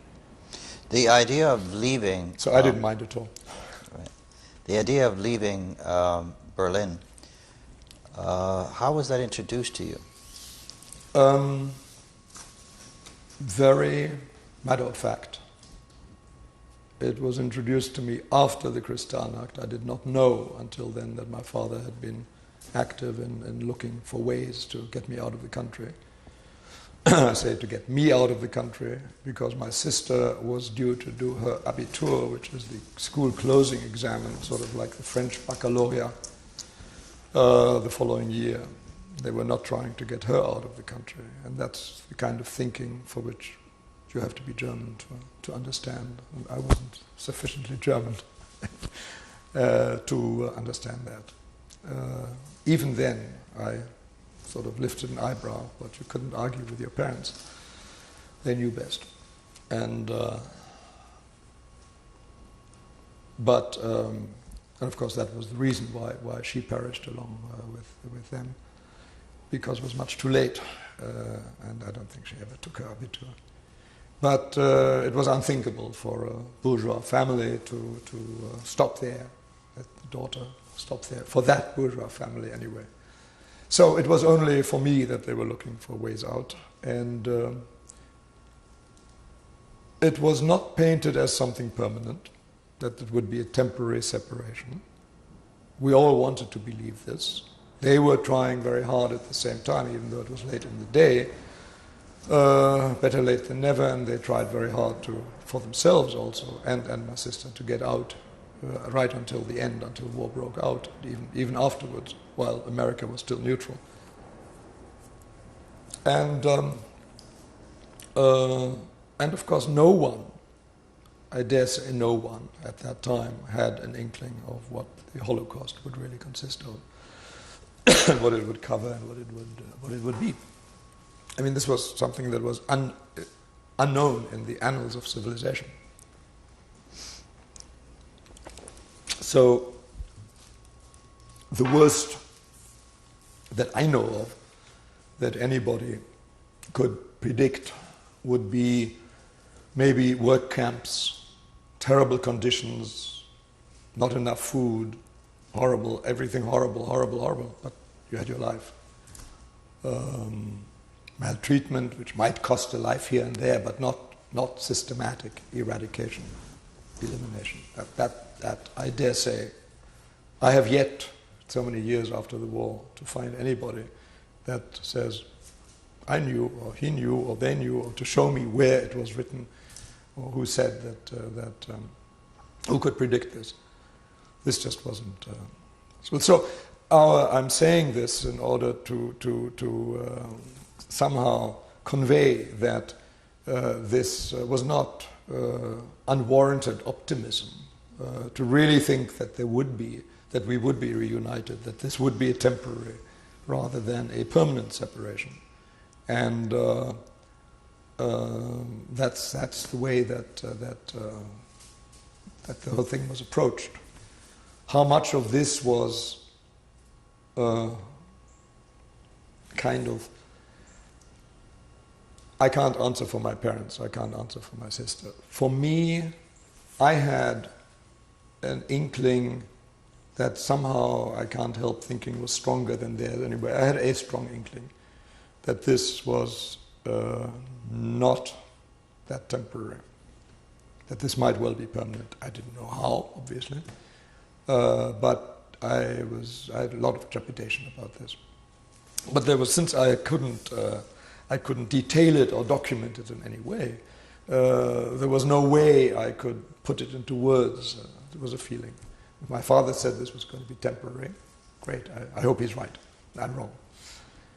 And the one thing, of course, that was totally positive was the getting out of that hell, the getting out of that life. Especially, of course, when you could hold to yourself the fantasy and the target and the aim of still being reunited at a later date. That would be temporary. Then the whole thing became very, very positive. And it was only then that one realized, even I had been in it, but as a child, and I think a lot of the other children on the train were in the same boat, that they realized just how badly this had affected them, because so much of it was up here. I don't think many of them had been wounded physically. They'd been beaten, yes, but they were not seriously harmed physically in that sense. But I think that they learned on that train, and as we were crossing the frontier, that they had been hurt in ways that were just as important, or maybe more important, because the physical heals and the mental, the psyche doesn't heal that fast. So we realized what a hell it was, because while you're in it, you sort of always try to look on the bright side. Yes, but I can still go to the theater. Yes, but I can still go to that restaurant. Maybe there is one that does still admit Jews. Maybe there was, after Kristallnacht, you couldn't rationalize those things anymore. It was just pure hell. Just pure hell. From that point of view, not loss of life yet, but pure hell. Do you remember the moment it was presented to you, this idea of leaving Berlin? Relief. It was presented immediately as a temporary separation. And the idea that, and my father did this very well, he was a psychoanalyst, and he knew me. And he knew that I was very much, probably in the sense of pride, of person. I was suffering very deeply from this club that was always poised over me. And it was, even though my way out, the only way that I could until then think of was Palestine, Zionism, even though that was so opposed to what he had believed in all these many years, he still recognized my thinking and respected it for what it was. And so I think he had but he knew also that, of course, the separation was the one fly in the ointment, and from them, from the family. And so he somehow knew to present it in such a way that the separation would be temporary, the reuniting would happen. That came first, and the getting out of hell came second. So if it had been the other way around, the getting out of hell would have been, the joy of that would have been might have been ruined by my worry about, yes, but, no, I won't go if I have to leave you behind, etc., etc. So there was none of that in that sense. You did not in any way seek to resist? No, I did not resist. I had all kinds of objections, and certainly I did say these things. What if this doesn't happen? If you can't get out, etc. Did you know? But I didn't know everything that they were doing. So when he said we're doing a lot of things, we'll get out, and one of them is going to come off, he was a very convincing person. And in the same way that I respected him as a person, his intellect, his power of thought, I had to respect what he was saying, because this was serious talk about serious matters. Did he tell you that you were going to England? Yes, indeed. And did you have any idea where you were going in England? Not really, no. I had some idea that this was being organized by Jewish committees in England, and that somehow we would be taken care of, the children would be taken care of. And it was England was not that much of an unknown to me. I should say very quickly that at the Goldschmidt School, Mrs. Goldschmidt had the foresight in 36, I think already, maybe early 37, to make contact with Cambridge University in England and to convince them to appoint her school an examination center of the university in Germany, the first center. They must have thought she was crazy at first, traditional and conservative as the British are, especially at Oxford. And but she talked them round to it. And the result was that the most important subjects were taught both in German and in English. So that I had fairly fluent English by the time I got there. Strong accent, I suppose, and so on, but I wasn't as lost as somebody that wouldn't know English. And when you learn about English history and English things, life, etc., you know a little bit about the country. So, and I'd always had a very great respect for it and interest in it. So much of the literature that I read had been originally, when I read it before I started to learn English, I read it in German. There were translations, and they came from English or American authors, and so it meant something positive to me. But in any case, the main thing at that particular time was that I was going from a bloody dictatorship and from oppression, which it was, to a free country. So that was the oppression and freedom. That was really the... Did you know then that you were part of a larger transport of children? Yes, I knew that pretty well from the beginning, yes. Can you describe the scene, if you can remember, at the time you actually left by train to London or to England? Yes, I can. The only one from my family who could take me to the station was my father, because my mother had been very, very ill with asthma for some weeks before, had been in hospital for several weeks, was recuperating at the house of a friend. We had a small house at that point that we didn't have the resources we didn't have the staff and so on. This friend had both space and somebody to look after her. So I said goodbye to her there, and she was convalescing. She was getting better, getting stronger, but there was no question that she could get out of bed and come to the station. My sister was ill with something less grave. There was some reason, some valid reason why she couldn't go. So we had a rather tearful. Both farewells were tearful. But then my father took me to the station, and I have to say, unfortunately, in light of what happened, it was a very "we're both men, aren't we?" type of farewell. And while it was maybe satisfying at that time, in the light of what happened, again in retrospect, I would rather it had been a more emotional scene in which we told each other something of our emotions. There was very little of that I recall. He was full of good advice. He was warm. He was very forthcoming and very positive. And but it wasn't a terribly emotional scene, openly emotional scene. The emotions were there, but they were clearly under control. And in many of the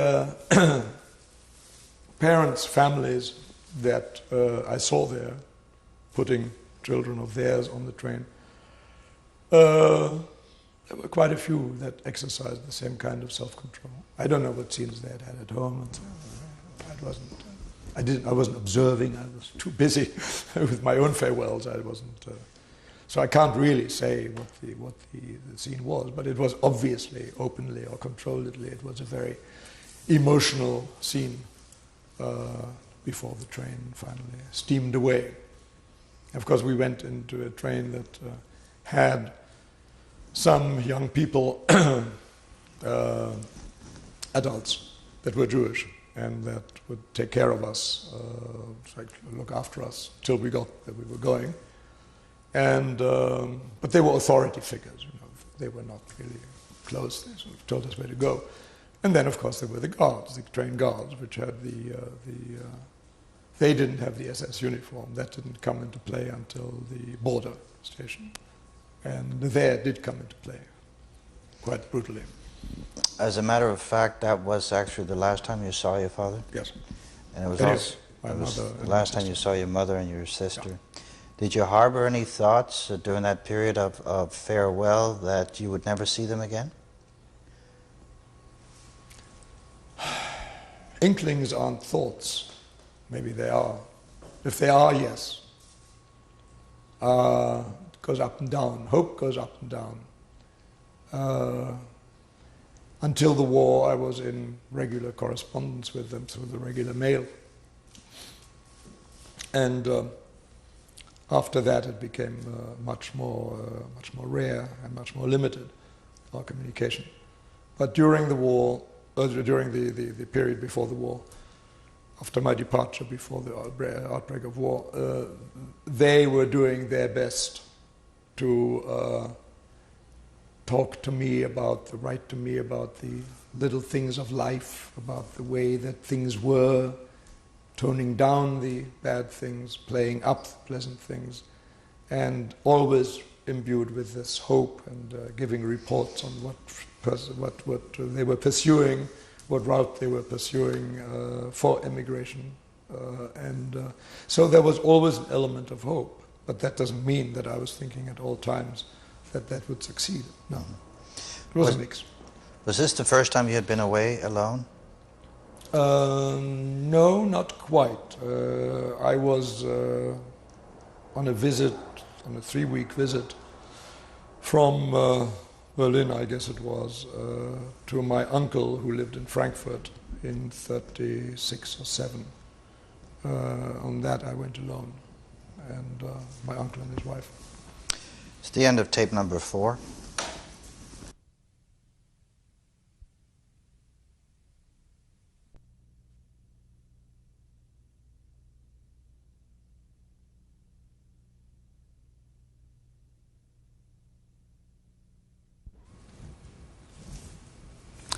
This is tape number 5, interview with Mr. Henry Laurant. I believe in the last tape you described the farewell scene between yourself and your father. Anything else that you remember about that separation? Pre-train ride, not really, no. There were a lot of children at the train station? A lot. It was a train full. I don't know how many, but I would say in the hundreds. Certainly in the hundreds. I understand that a total of 10,000 children got out that way. And I don't know how many transports were, otherwise one could divide one by the other and one could get the average number, but certainly in the hundreds there were several hundred children there. This was, I believe, the first transport. The name Kindertransport, is that something that was created at a later time, or did you at that point know of it as a Kindertransport? I did know of it at that time as a Kindertransport. I did not know the origin of it, how this was. In a way, it was almost like a kind of miracle for me. I felt it as a kind of miracle because literally one day you have absolutely no idea. You're a teenager, early teenager. You have literally no idea whether you're going to be alive or not a few years from now, where you're going to be. Just the future is something you prefer not to think about because the present is so awful. And you can't get out. That much we knew.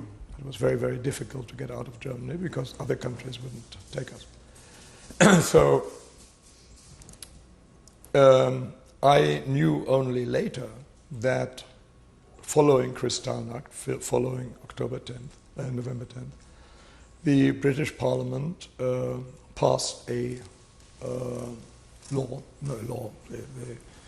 They promulgated their decision, or rather the cabinet did, at the behest of the Parliament after a debate. Didn't need a law.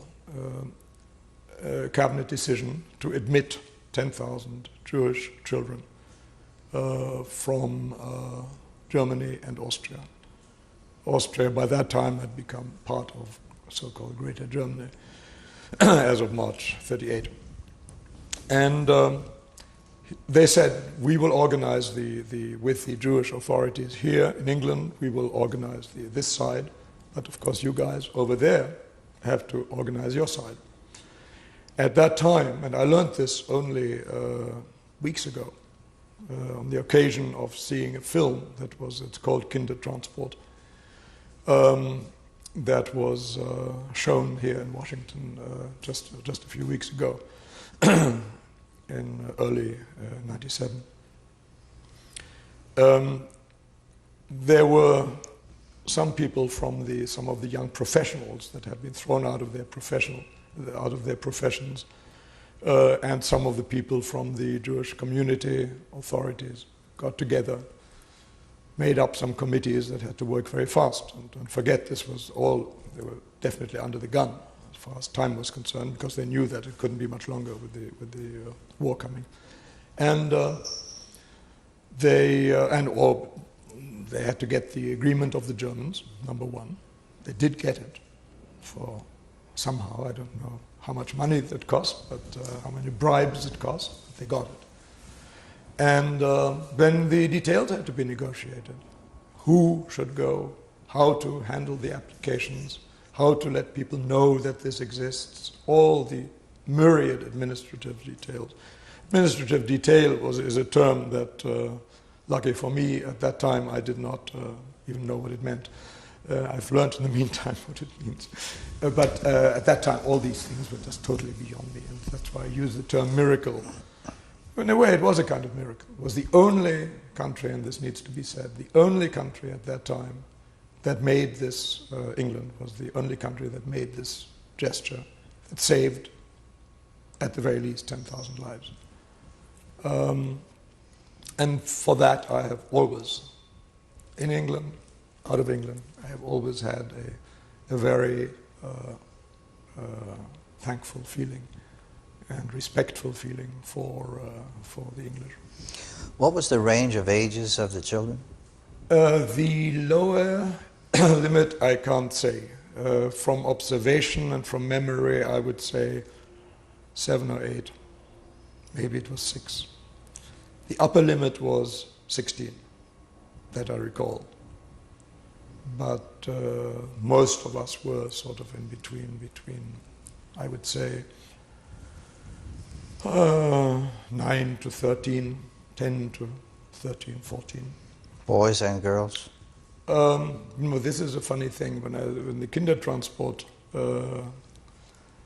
Association was formed in England a few years ago on the 50th anniversary, at that time I was asked the same question.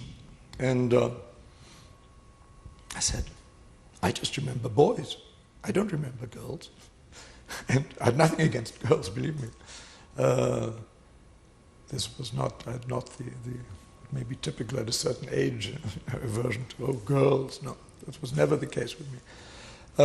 So I would have known, and yet everybody assures me that they were all mixed. So I can't answer that. I don't know. All I can say is, as far as I know, they were all boys. That particular transport was all boys. There may have been others that were mixed. And it turns out that this was the first one, the first transport that left. To your knowledge, were they all Jews? To my knowledge, they were all Jews. What do you remember specifically about the travel itself? We had been limited by the government to one suitcase each. Well, that could be carried, nothing, those big ones on wheels that could be hand carried. 10 marks and absolute rule against any valuables, any precious stones, any jewelry, anything, any valuables, in brief. And some of the children with well-meaning but misguided parents had things valuable sewn into their clothing. It was a stupid and reckless thing. I can understand it. Yes, what is my little one going to do without anything? It's better for the little one to get out alive and poor than with the jewelry perish in the attempt. In our train, there was one commotion that reportedly at the border, when the SS came and searched everything, took the suitcases, smashed some of them just threw them on the platform, emptied them. Something that apparently for future transports there were representations made to the government, and they apparently stopped the worst of that for the future transport. But on my transport there was a lot of that going on. They searched whom they wanted to, whoever looked suspicious to them, who they didn't like the looks of. They would be very brutal about that. In my section, we were very lucky. Nothing like that happened. They got the suitcases down, but just barely opened them, and they just went on. This commotion reportedly was a boy who had been discovered to have some jewelry in his clothing, and reportedly he was taken off the train. But I don't know what happened to him. Were the SS... I don't even know whether the story is true or whether it's the kind of thing that rumor runs along the train, and by the time that it gets to you, it's it's a different story. Were the SS visible at the train station Berlin? Not really. Not that I can recall. There were one or two. But they were all in the railway uniforms. The railway officials and railway employees had uniforms. Everybody had uniforms in Germany. And the trains, as far as you could tell, it was dedicated just to the children? The entire train? Yes, it was. No, this was definitely... So this was chartered, I suppose. It had to be paid for. And but it was done. It's a miracle. How long was the trip? An amazing job that these people did. I would say, best of my recollection, maybe 8 hours, maybe a little more. There were stops. we weren't the most urgent cargo that the German trains were, according to their lights, that they were ferrying that day.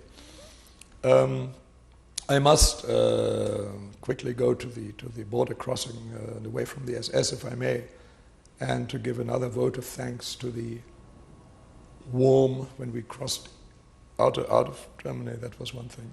There's a little no man's land, and then immediately you're in Holland. And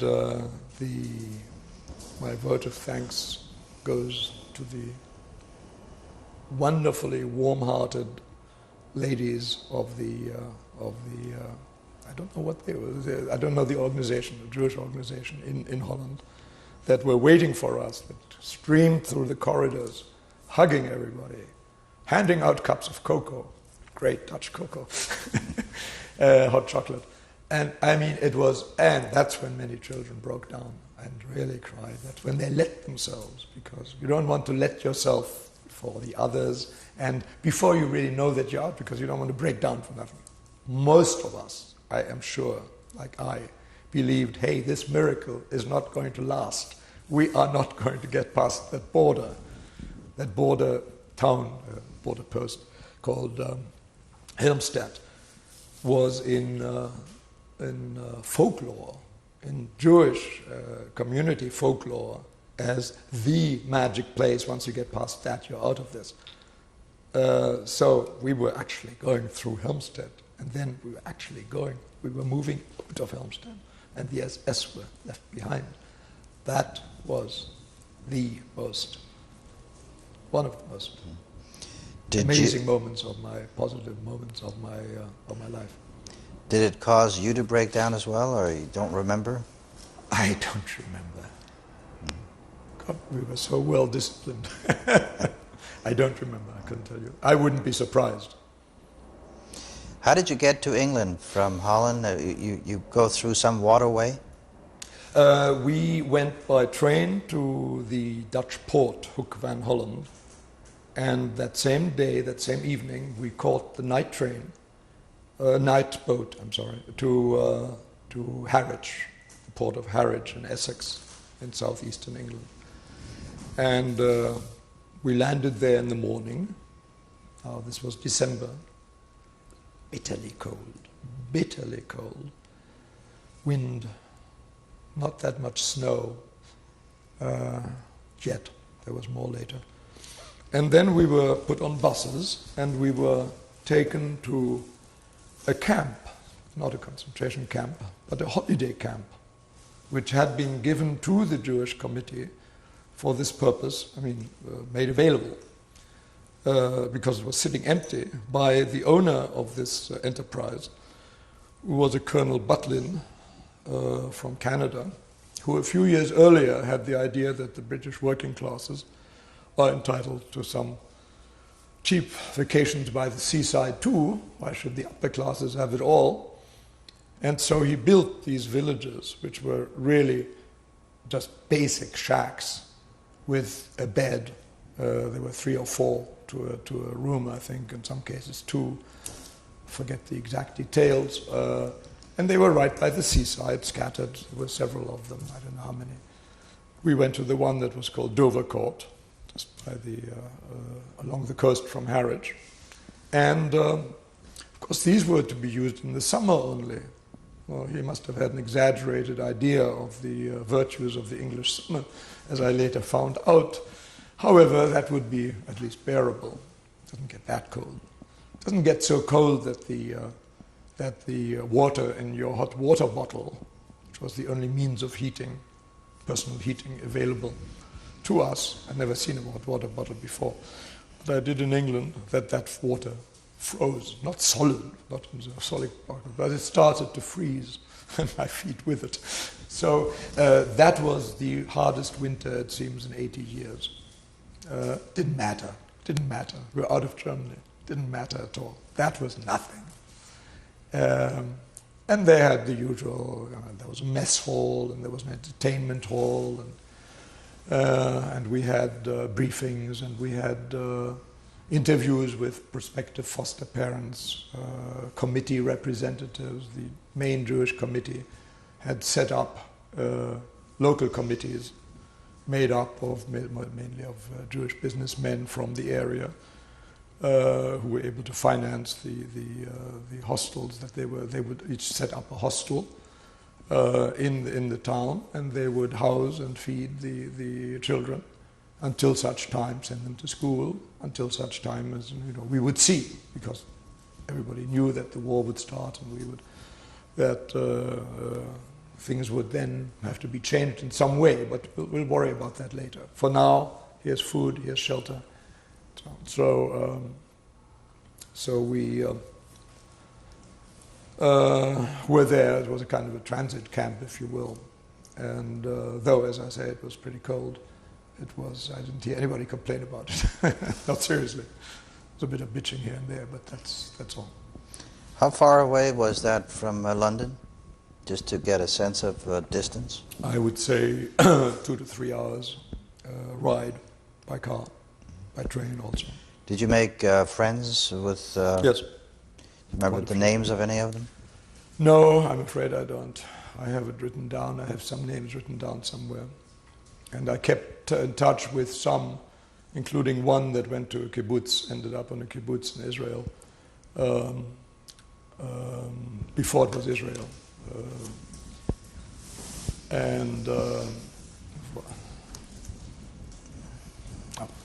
It just half came to me, but then we lost touch after that. But we stayed in touch for some years.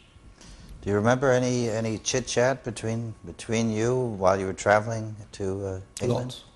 Yes, lots. Okay. Mainly sharing experiences. How bad was it with you? How was it with you? Etc. etc. I was the envy of everybody in my compartment because I'd been to a Jewish school the last couple of years. Oh, great. And I knew what they had been going through. Were they all from Berlin? Or from, they were all, no, they weren't all from Berlin.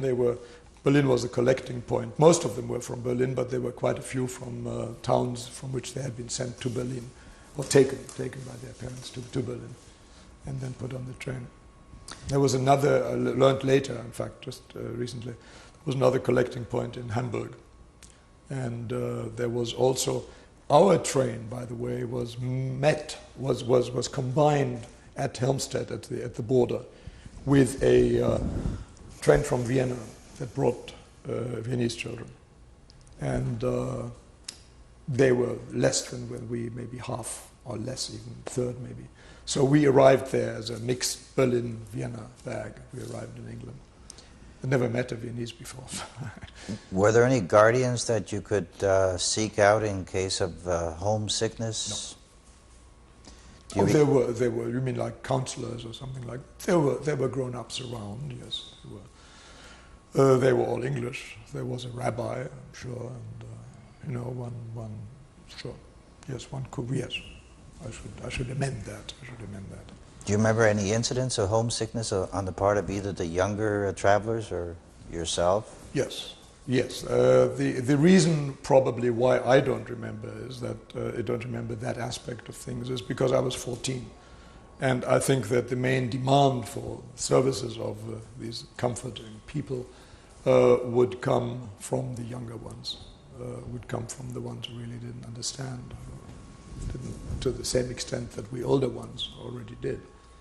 So that was one reason, in fact, why we didn't want to take up the time of the people, the rabbi and all this, because they had their hands full with the ones that really needed it, which was the younger ones.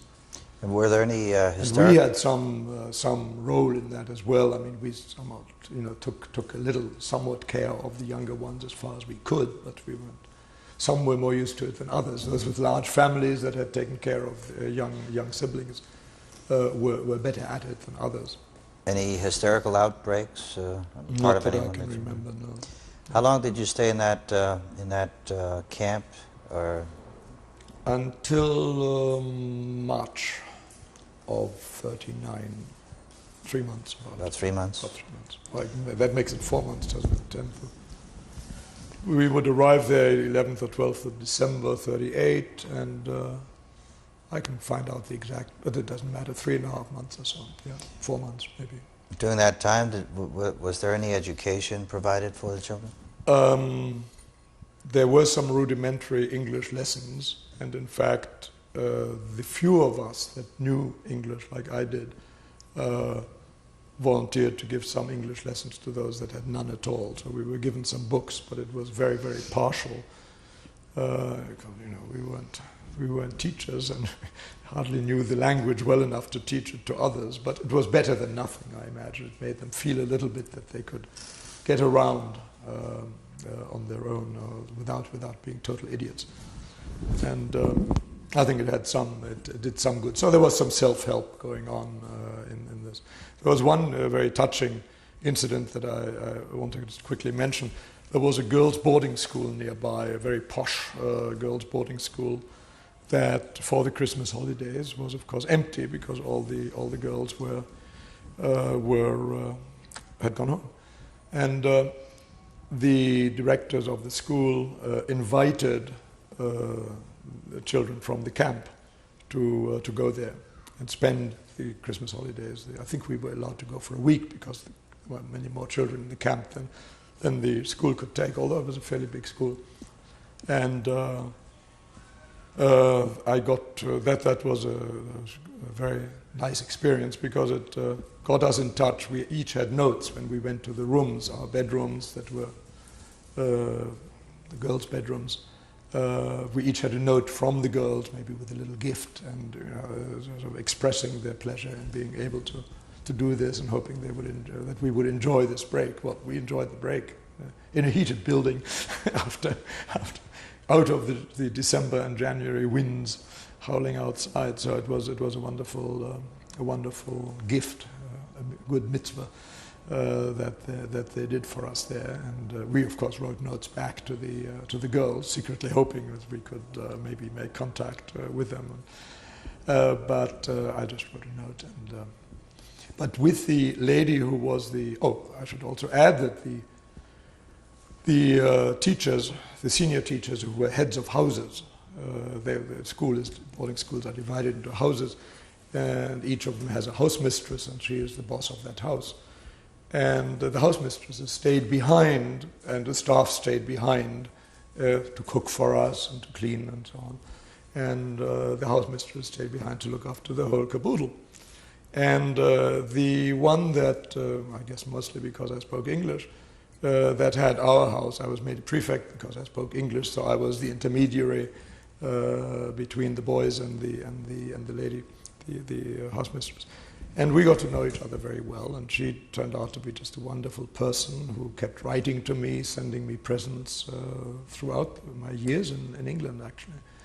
And who, when I went to London, offered me her house in Dulwich, suburb of London, to stay in because I didn't have a place to stay yet at that time. When I left the guardianship of the hostel, they let me go on my own, and I went to London. But I didn't have a job, which I got very quickly, and I didn't have a place to stay, and so I stayed with her for a while, her and her brother, who was a teacher at Dulwich College, which is a public school, meaning private school, in Dulwich. So that was a very touching thing. The whole thing was a very positive thing. It was a contact for me. It was a human contact. And of course I didn't know anybody otherwise in England. Was there any religious practice at all during that 3-month period while you were there? Yes, there was some. But I think it was Orthodox only. I don't think, and maybe for that reason there wasn't great participation. Does that mean? It was seen as something apart.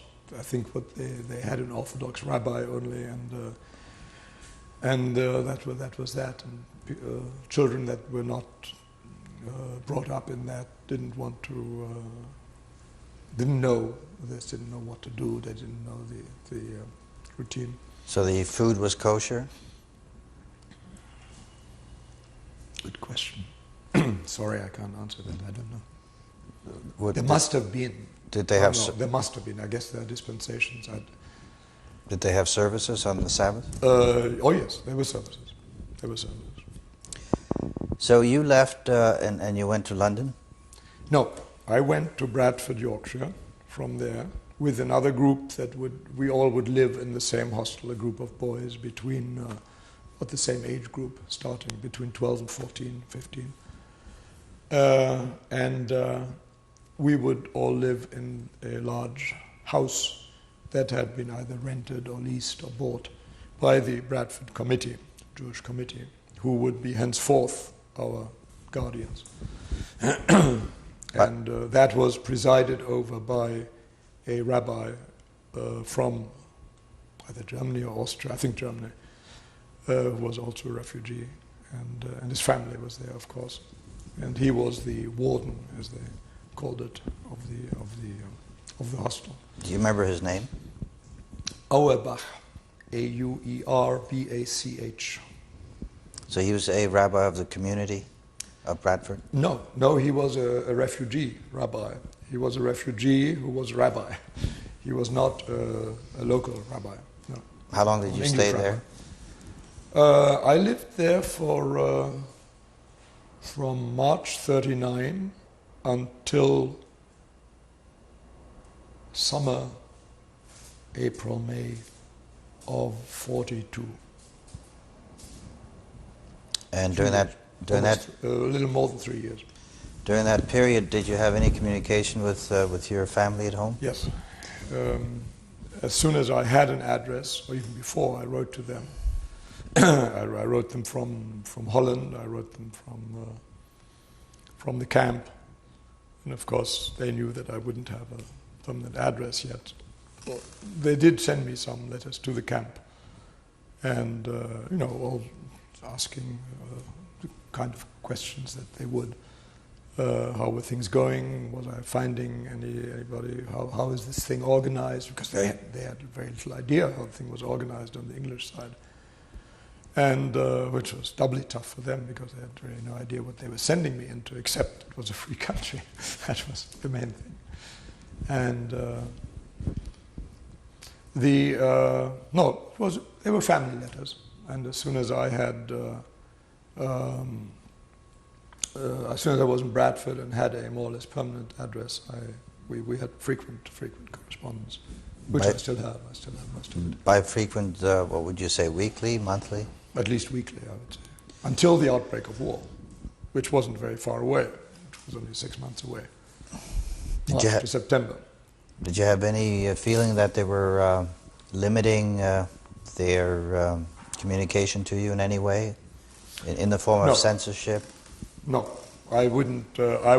Yes, not a feeling. I would know that the Nazis were not necessarily censoring as in wartime, but they would certainly feel free. Somebody with a Jewish name, they would tear it open and censor it. But you felt you had a pretty good communication? Yes, one had to tone down certain things, and they couldn't call things by the names they would call them to me in conversation about things that were happening, the laws, the various horrors, and but they were able to convey it quite well. And in Bradford, you took up, you continued with your education? Yes, I did. I was able, again because I knew English, to go to a secondary school, and I stayed in that secondary school until it was evacuated at the beginning of the war, in December to be precise. What year? Of 39. So it wasn't even a year that I was there. There, the whole school was evacuated. All schools were evacuated from cities and into the country. There was a village school, and classes were held in one large room by sitting in corners in groups and trying not to hear the echoes and the conversation from the other groups. This is the end of tape number 5.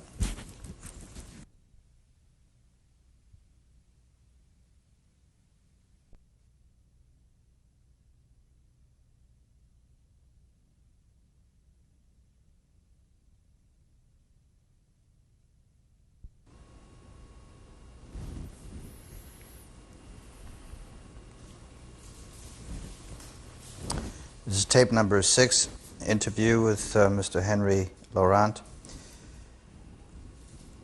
You stated earlier that you were in Bradford for about till about 1942. Was that about Correct. right? Mm-hmm. During that period of time, you had constant communication with your parents. Is that right? No.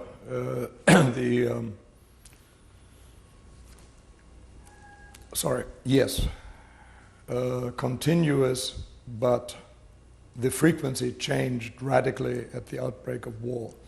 In other words, between excuse me, between getting to Bradford in March 39 and the outbreak of war in September 39, it was very frequent correspondence. Between September 39 and 42, it was the only communications that were allowed in wartime were Red Cross messages, which were messages not exceeding, personal messages not exceeding 25 words, which were sent by the sender to the Red Cross in Switzerland and passed by the Swiss Red Cross to the recipient. And then the answer came back the same way. It took a long time, and so therefore was limited already by that fact. The frequency was limited by that fact. And of course also by the need to be extremely circumspect, and worst of all to say everything in 25 words. So I have kept a few of those messages to this day, and it's amazing what one can pack into 25 words. But so the nature and frequency of the communications changed very radically at the outbreak of war. When was the last communication you had with your parents and with your sister? In 42, it would be in late 42, early 43. The reason being that my sister was arrested in July of 43 and deported to the east to a concentration camp. And this was a week after her birthday, which birthday? 43, her 21st birthday. And my parents, shortly after that, all this I found out much later, took the first steps in making the arrangements to try and go over the border illegally, leave Germany illegally, because the legal ways had been exhausted, and there was just no way out for them. And they knew that they would be deported sooner or later, rather sooner than later. So they were taken up with other tasks and concerns, and I couldn't say now whether the last message, clearly it did not get to me wasn't written any later than the time that they left, sometime in 43, that they left the house and went into hiding, which they did for a time before trying the border crossing. Did you then eventually learn what happened to your parents? Yes. What did happen? After my sister had been deported, they figured that there was no longer any reason for them to stay around. It wasn't my sister to protect. There wasn't. The only thing that they could do is to try and get out at all costs, including illegally. And it was a big risk, but they had to take it, they felt. So they left their house and moved into the apartment of a close family friend, non-Jewish. She already had been a friend ever since we moved to Berlin, and or even before. And this was a lady who was the wife of the architect, Mies van der Rohe, the one that is rather famous, built the buildings in Chicago.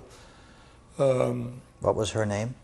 Ada, ADA, and the surname was sounds more like a Dutch name, but they were German. Mies, M-I-E-S, Van, V-A-N, Der, D-E-R, Rohe, R-O-H-E.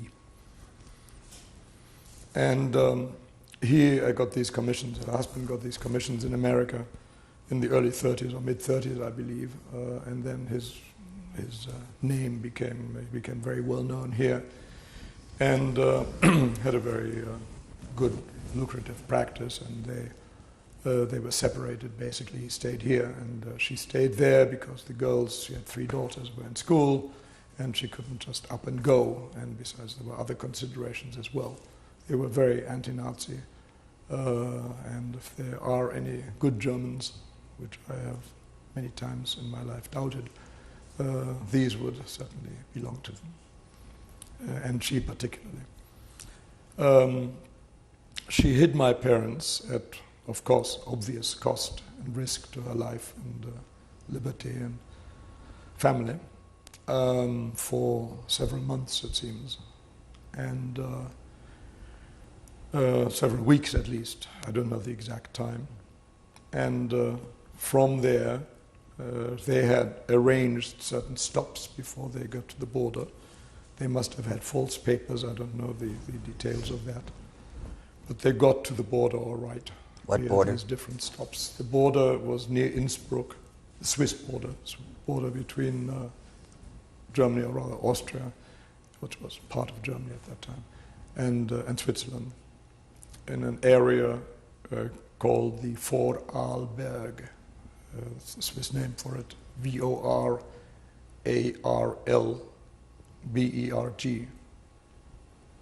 which is not far from Innsbruck, which is a major Austrian town in the Alps. Not in the Alps, near the Alps, very hilly country. And from there, from their last stop, they tried to cross the border there, were caught by a patrol which apparently mainly consisted of a young recruit who was still very raw and still had some humanity left, and accepted a bribe and let them go. Then they tried again, and this time they were caught for real by a real patrol, real soldiers accompanied by real SS, and that was it. They were first, it seems, put into a concentration camp near Innsbruck, and from there sent to Auschwitz. I have had and no one has had any news from them. And the assumption, of course, is that they perished there. They were killed. And I didn't know for many years that it was Auschwitz, because the information that I got, of course, was from the people that helped my parents escape. They didn't know the details of what happened after they were caught, since only somebody close to the Nazis or close to the government would be able to find that out. And they weren't that. So I found this out when on a visit much later after the war in '71, my first visit to Berlin after the war.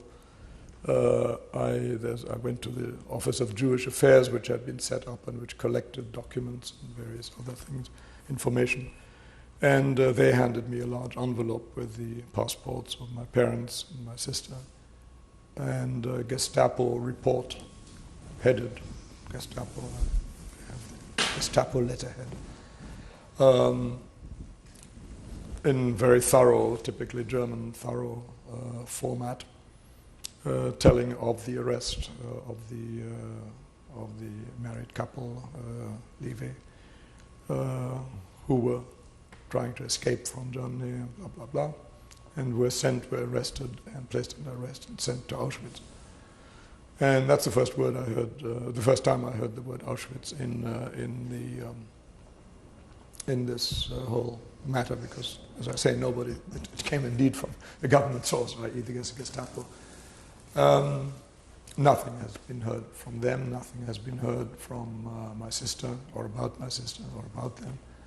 The only thing I know about my sister's fate is that she was apparently sent to Riga in Latvia,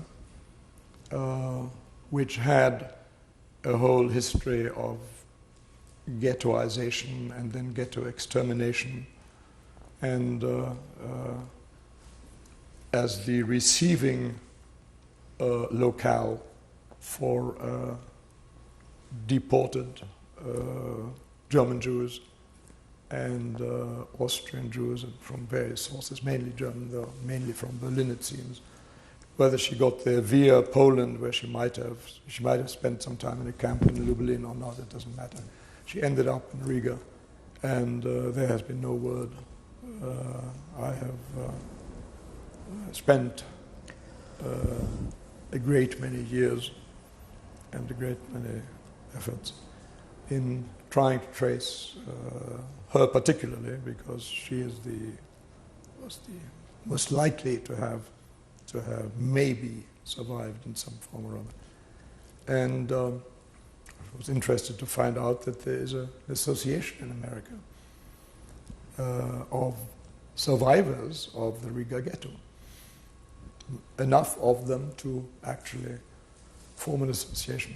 I've been in touch with them. I've advertised a notice into their newsletter. I've been sent a copy, a photo, in fact, of someone that may have known her, which of course. But when I saw the photo, I realized that she wasn't any of the four girls that were on the photo. Did you ever learn the circumstances of her arrest or Yes. her deportation? Yes, they were. They may be of some interest. Which to illustrate the limits on the freedom of movement of Jews in Berlin at that time, and I'm sure in other places in Germany.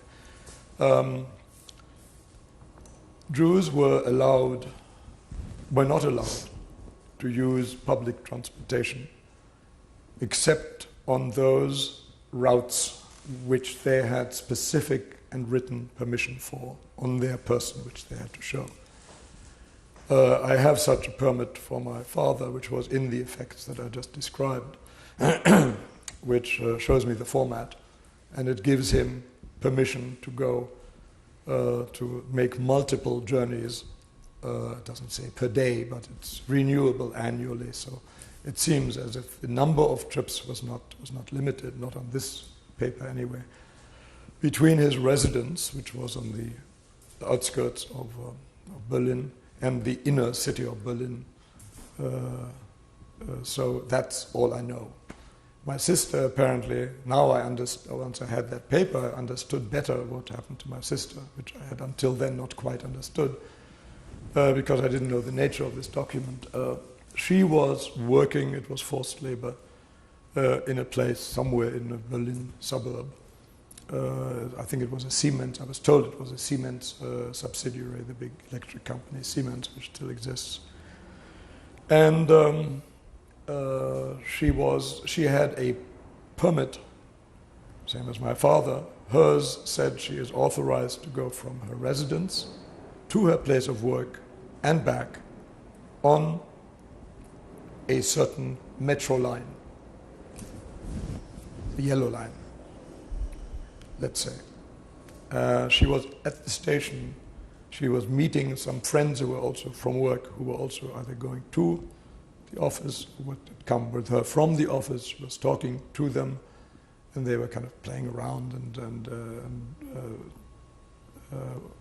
sort of very lightheartedly before they went their ways, or before going into the office.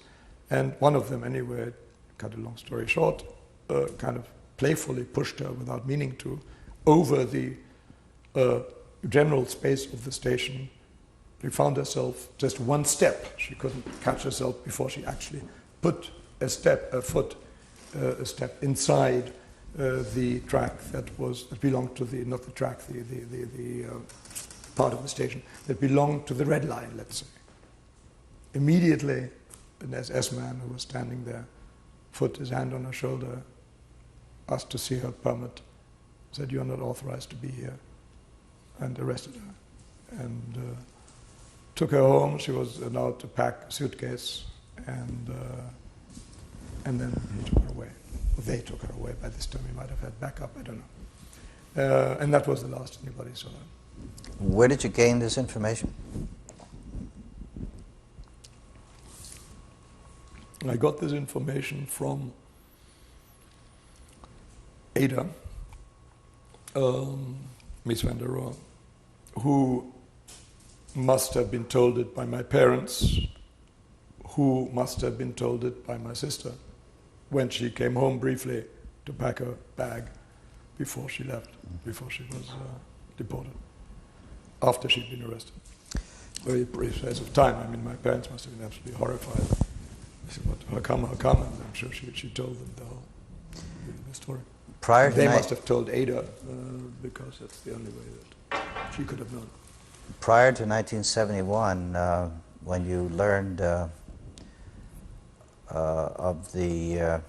Auschwitz in connection with your parents, what did you believe after the war happened to your parents? What was your thinking? My rational thinking told me that they were dead, that they were not in good health, and all the things that one learned. I was in intelligence, U.S. intelligence, at the end of the war, just after the war, and I had access to certain information, and all that later became general information, and all that one learned about the divisions that the Nazis made among the people that were deported shows that the only people that really had a chance were those that were young, able-bodied, etc. My father was, at that time, in 43, he would be 58 years old. He had never been an athletic type person. 58 in 1943 in Germany is not like 58 in the US today. My mother, of course, was ailing on a fairly long-term basis, this asthma and other related things, so she was not well. So there's no rational reason to believe. The only thing is that that hope springs eternal, but hope gets extinguished as the mortality, even if they did live and escape, it gets extinguished as one gets older, and as one's parents would be older. And so there came a time when I had to simply say, I tried. I kept trying, find out more from all, there's a myriad of organizations, lists. One can always find out more information. And in regard to my sister, I still to this day haven't reached the point, even though the chances are so minimal as to be zero. One cannot say that beyond all doubt, he's only 2 years older than I, would be only 2 years older than I, that she is dead. One cannot say that. My parents, the same is true, but on the other hand, my father would be 111 years at this point. My mother would be, this is not reasonable. And to have escaped and to have survived. And they had my address, they knew my address, my addresses after the war. They knew other people's address, they had my address. If they were not if they were around, if they were alive, I would have heard. So did you experience any grieving at all for your parents throughout this entire time? It's very difficult to sort of experience a discrete grieving period when you don't know. When everything I just said, the situation is as I just said. Grieving for the likelihood, yes, but it isn't an absolute grieving. It isn't as absolute. It becomes absolute as the years go by and you're unsuccessful in your efforts. It takes longer, obviously, because she's much younger with my sister, and as I say, it's not quite terminated yet. And I have, in fact, every intention to at some point go to Riga after the opening up of that part of the world and to make inquiries, but I don't imagine that there would be any. Can you briefly summarize your steps from Yorkshire to date? Oh, I'll try and be brief about that. In London, I got a job, as I think I mentioned. I was very shortly after that called up for war work. I should add that I made efforts during these entire years to get into the armed forces, but my nationality, which was still German, even though I was classified as a refugee from Nazi oppression, i.e. bona fide refugee, and I was not treated, i.e. in turn, I was not treated like real Germans, Nazi-type Germans. Nonetheless, I was not accepted into the army. I made efforts to get into the U.S. Army as soon as the U.S. entered the war. And in fact, I now remember, I haven't told this before, is that I even made, when Mexico, I read somewhere that Mexico entered the war, and I wrote to the Mexican embassy.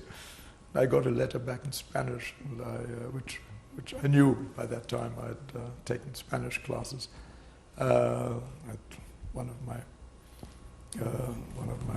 my years in Bradford, and the answer was a very polite no. In fact, I don't think any Mexican forces were engaged in the but it was a declaration, it was a political thing. Anyway, I couldn't get in there, so people who were not in the armed forces, that were able-bodied and in a certain age group, were called up for war work. What was war work? It was either work on the land,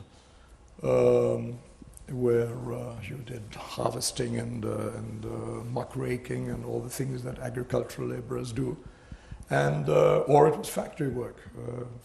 Factories needed munitions factories and other factories, war-important factories needed workers. So I figured that at least on the land I'd be in the open air, and I chose that part. So I was working on the land for the next 3 years or so, till early 45. And in between, I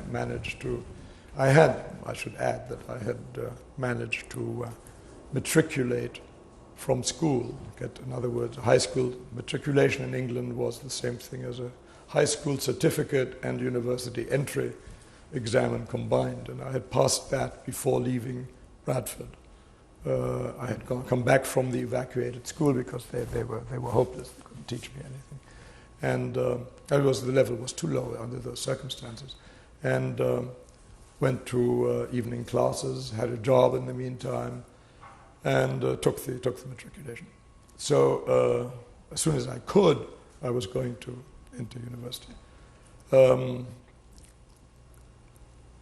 And I took more courses to prepare me for that while I was on the land, did a lot of reading, etc.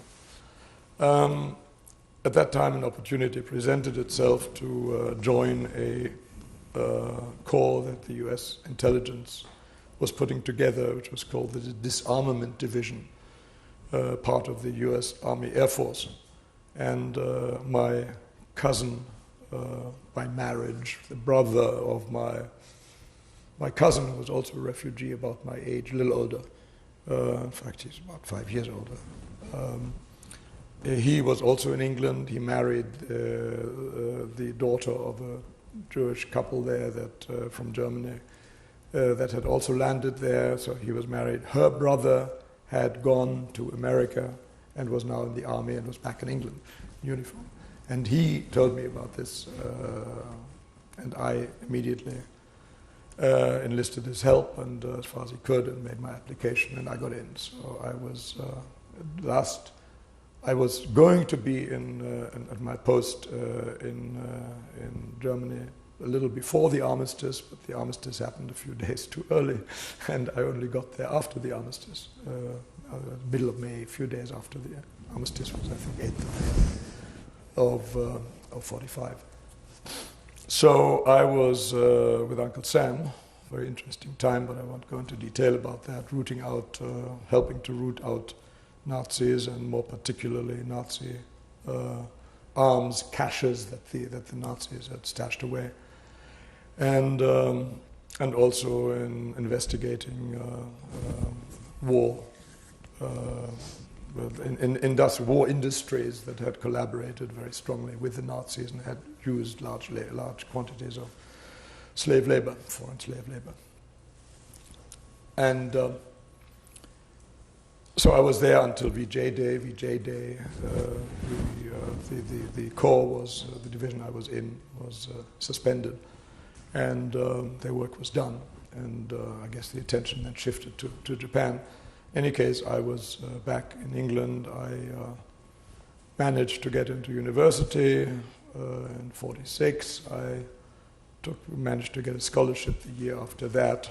Until then, I was working in the university library and going through the first year, and then got my degree in economics in 49 from the University of London, having studied at the London School of Economics, which is part of the university. And then had a job in the north of England for a few years. Met an American girl on holiday in Paris, where I was also on holiday. And she came over to Manchester, where I was living, Manchester, England, and got married. We got married, and she then wanted to go back. She had no intention of staying in England. And when she saw what the rations, food rations for visiting foreigners were, 1 egg a week was as an example of the kind of shortages that we had. I mean, I'd been there the whole war, so I was used to it, but she was not. And she had an apartment in New York, so as soon as I could get a visa, which was guaranteed by my uncle, my mother's brother, who had gone to America in 37, I came over to New York. And I've lived, apart from a couple of foreign assignments, I have lived in America ever since. And had various jobs, which I don't think are too relevant here. Took a graduate degree at Columbia in economics. Any children? Yes, I got married. We were divorced. I have 1 child from that first marriage. His name? The son from that first marriage, who is now 36, is Alexander Walter after my father. I then got married again. I lived by this time in California, working at Stanford Research Institute. And I married again, and I had 1 son by that second marriage. That ended in divorce sometime later. And then I wasn't married for quite a while. And then I also landed at the World Bank, which has been my last career job, apart from consultant work that I keep doing. And I was with the World Bank for about 10 years plus, and just left them on my regular job there about 3 years ago, but I've done consulting work for them quite frequently since then. And I met my present wife, and we were married, and we were together for quite a while. And we were married in 1990. What is her name? Her name is Leslie. She is a doctor, and her name is Leslie Ford. She kept her former name. And one gets tired of changing names all the time. Besides, once one has a professional identity, it's rather hard to do so. It's the end of tape number 6.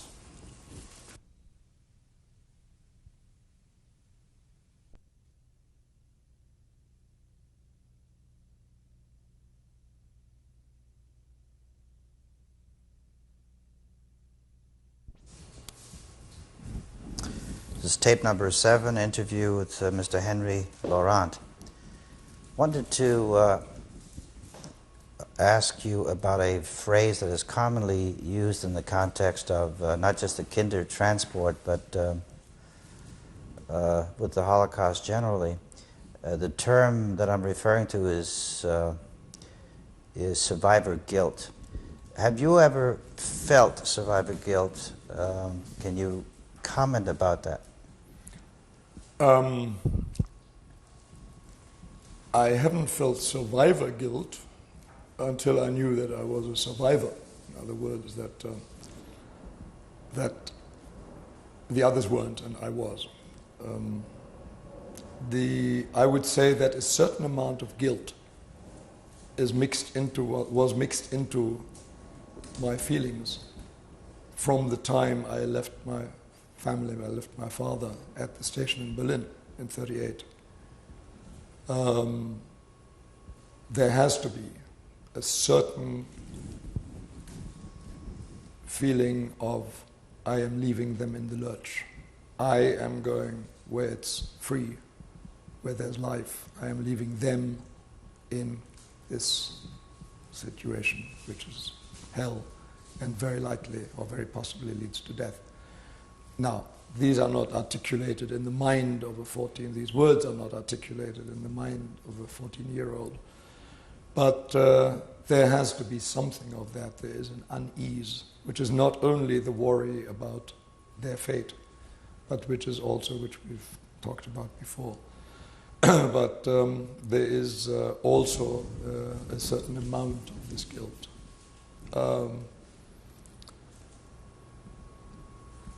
That stays with you, and no doubt stayed with me through the war, less through the war because there was literally nothing I could do. But I knew enough about the situation that one has fantasies. Everyone has fantasies. White knight on a white charger, riding to the rescue, Scarlet Pimpernel, that kind of fantasy, of course. But in any real terms, there was absolutely nothing I could do. And so there may be, ironically enough, the guilt was least in the wartime, when the situation at least was clear. There was nothing I could do. Afterwards, I did everything I could to find out what had happened. And once the likelihood was established, which then grew over the years into a certainty, that they were dead, then as that became a certainty in my mind, more of a certainty, because it's not even now a total certainty in regard to my sister, who was much younger than my parents. And since there's no absolutely final documentation or any final confirmation of their fate and of her fate particularly, but even then, of course, one has to realize that that's a very forlorn and there's some hope. There's some little bit of hope. Then I think the only kind of guilt is rational guilt. Is have I done enough to really find out about them? This wouldn't have changed it would only have changed their subsequent life if they were survivors also, if they had survived it. So I would say that the guilt was part of this whole complex of feelings, which of course was very complex, and which I didn't know the full extent of until much later. Guilt was not a major component of these feelings until it was more certain that they were dead, and when it, of course, comes as the kind of, now it becomes irrational, even more irrational than before, which says, why should I be alive when they're dead? A kind of grieving that reproaches one for having been having had the escape that one has. That's a kind of guilt, yes. I never even heard the term survivor guilt until I was seeing a therapist about some problems that I was having with my second wife at the time of our divorce. And we talked about many things, and we talked about this, and he was determined, and I said, what do you mean survivor guilt? I didn't know I was a survivor. Until that time, I thought of survivors. I thought as survivors, only people I thought only of people that had survived the camps, that had survived in Germany or in enemy territory and hiding or whatever, but that had survived the war under those circumstances as true survivors. I hadn't had any horrors happen to me, personally. Only my family had horrors happen to them, and I have had horrors happen in my mind, but I haven't had horrors happen to me. So I was then, my eyes were then opened, not only by this man, who wasn't even Jewish, but by others that I talked with about this subject, what this really meant, and that I'd been quite wrong, that there can be guilt, and that certain things that I hadn't thought of as guilt is guilt, and that this isn't all that uncommon. Maybe irrational, but it's not uncommon. And also that the term survivor covers more people than I thought. The fact that your early life was sort of disjointed, it was disrupted. Do you believe that that has affected your adult life in any way? Yes. I can say fairly definitely that I am now aware that it has, and I can link up the cause and the effect better than I could before. I've been in therapy. My father, being from this background, I think nothing of going to the therapist if I have a problem, a psychological problem. I want to solve it. Same as if I have pneumonia, I call the doctor. I want to solve that. Same thing. For me, this is the same thing. I don't have the resistance to that some people have. And in the course of the years, until relatively recently, I have indeed found out that there is a link. It's very hard to focus on, it's very hard to identify specifically, but generally speaking, it might best be put as that the interruption of familial life in the middle of childhood robs one of the interpersonal exchange of conversation, behavior, feelings, all the different aspects of community life in this smallish community called a family. And also, it must be said, in the larger community around the family, which in normal circumstances somewhat shapes and contributes to the familial life itself.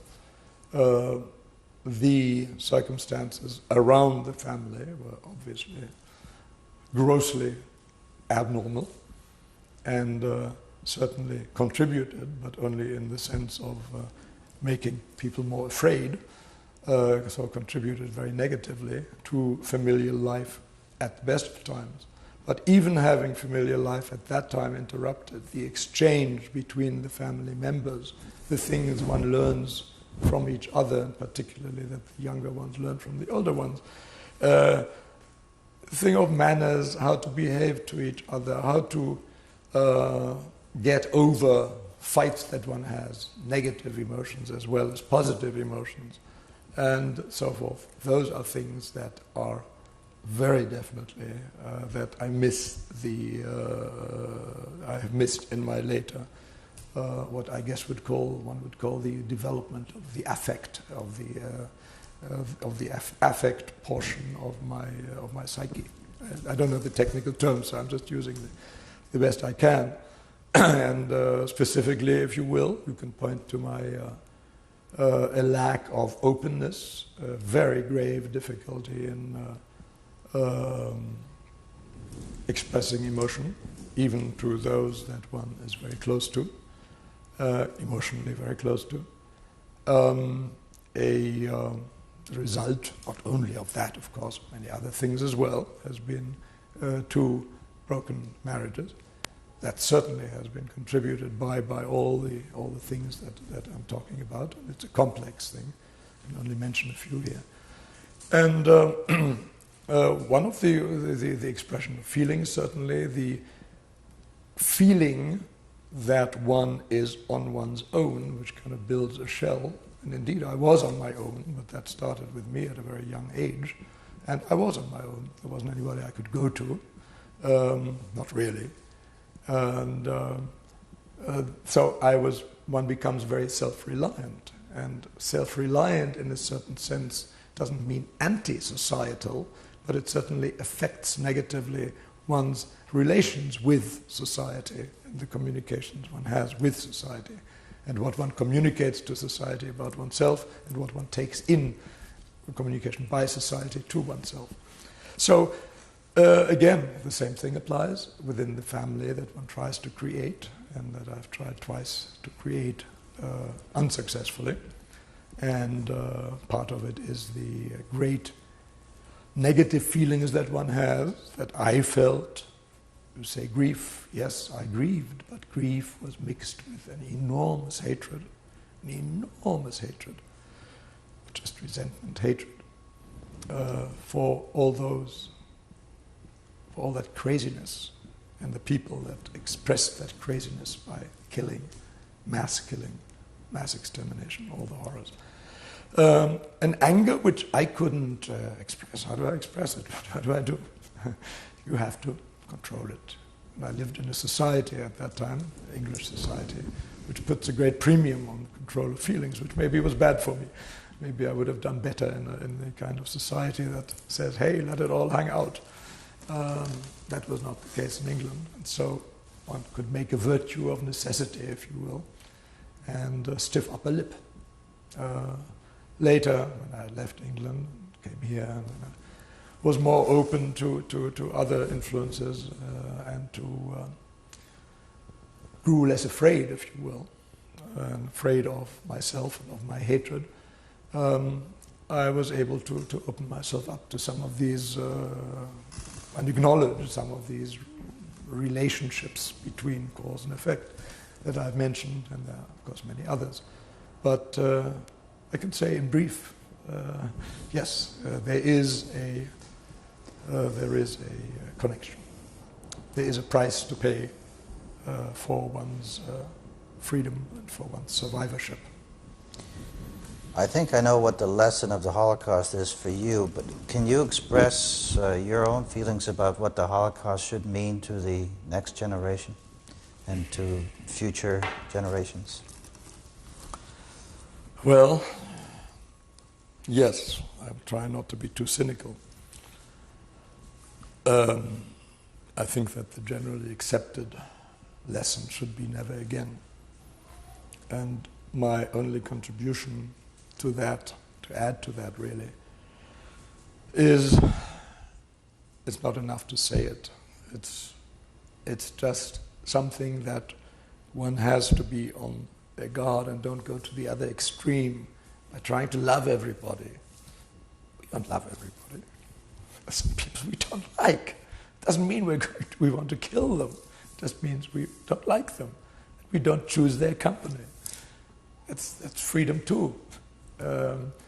This business of going and loving everybody, this just doesn't make sense to me in any realistic terms, and could lead to to really a kind of a backlash, if you will, away from the very aim that it tries to pursue, because it's not realistic. It's forcing things into human nature into a straitjacket just as much as the other does, just as much as hatred does. Not as much, maybe, no. and it's not as directly damaging and as directly hurtful and as directly risky and dangerous, but it is dangerous also. And so one has to be measured, one has to be realistic, and one has to be very watchful. And one has to learn more about the psychological aspects of this, of the different kinds of government, of the different kinds of society, and draw the right lessons from those. And that's a very, very difficult task. And I see some progress towards that, certainly, but not as much as I'd like to see. Thank you so very, very much for this interview. Thank you very much for giving me the opportunity to go on record, as it were.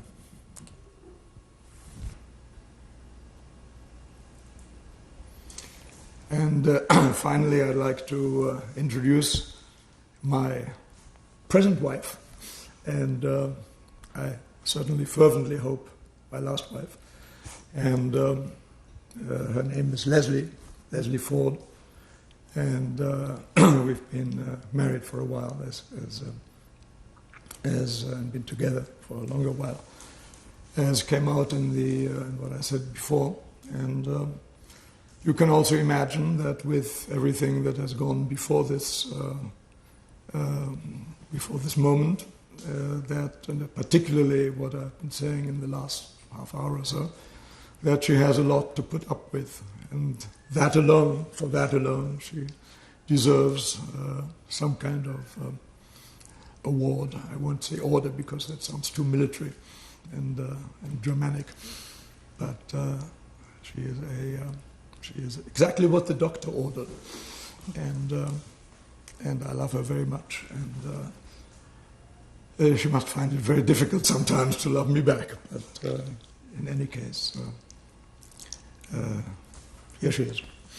Well, I've known Henry now for almost 20 years, although we haven't been married that long, and it's been interesting to watch his development over that time.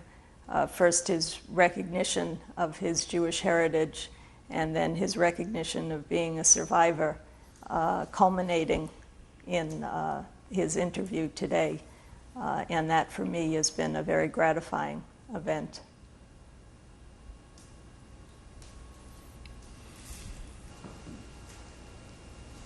This is a very early photo of my mother and her younger sister. It was taken at some point during the first decade of this century. The name, this is my mother, Anna, and her sister was Illa. She was called Illa, her name was Alice.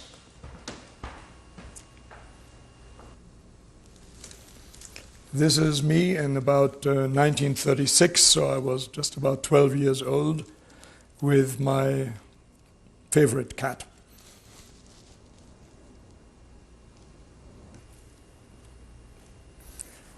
Here, my sister and I, we are respectively, 10 and 8 years old, no, 8 and 6 years old, I beg your pardon. Are with our grandparents, my mother's parents. My grandmother was called Clara, and my grandfather, as I mentioned, Julius.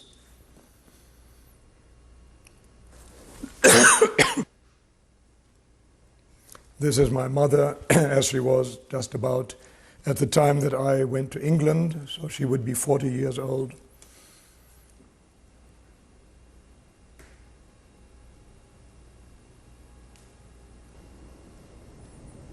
And this is my father, as he was also at the time I went to England, and he would be about 53 years old at that time.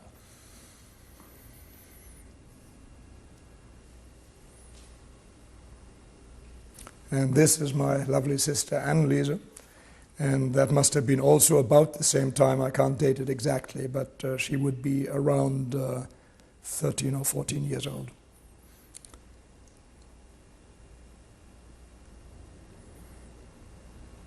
And this is me again during the Berlin time, when I would be 12 or 13.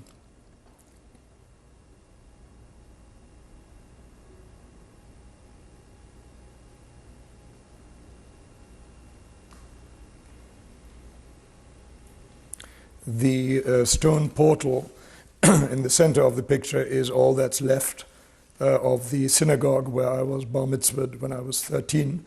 This is in the Fasanenstraße in Berlin. And around that, there has been built a modern building which now houses the Jewish community in Berlin.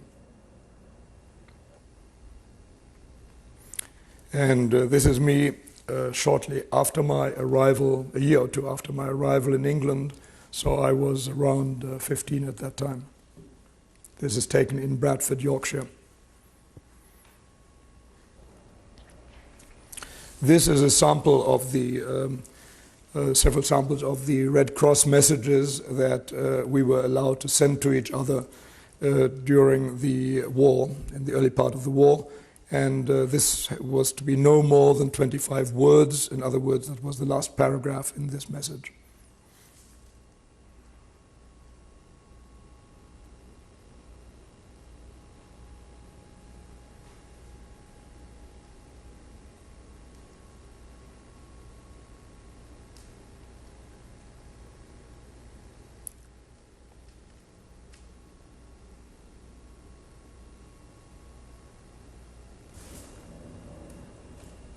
This is the permit that I mentioned before, which one needed, which a Jew needed in order to move about Berlin, but only move about on one specific route which was specified in writing on this permit. If he was found anywhere else on any other transport line, he would be arrested, which is precisely what happened to my sister.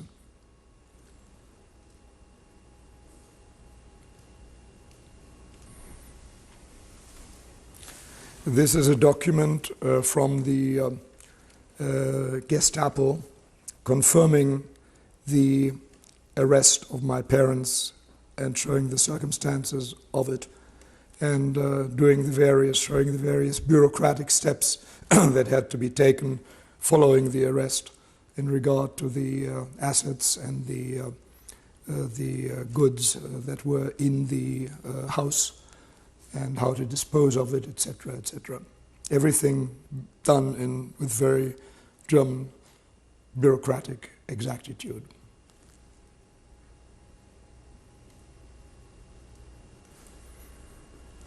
And now we come to happier times. These are my two sons. On the left, without glasses, is my son Alexander, who now lives in California. And with the boy with glasses is my son Nicholas, my younger son, who is living in Georgia, USA. And now to the future. These are my two grandsons. The older one is Nicky. These are both sons of Alexander. The older one is Nicky, who is now about 5, and the little one is Gabriel, who was just born. He is less than a year old at this time.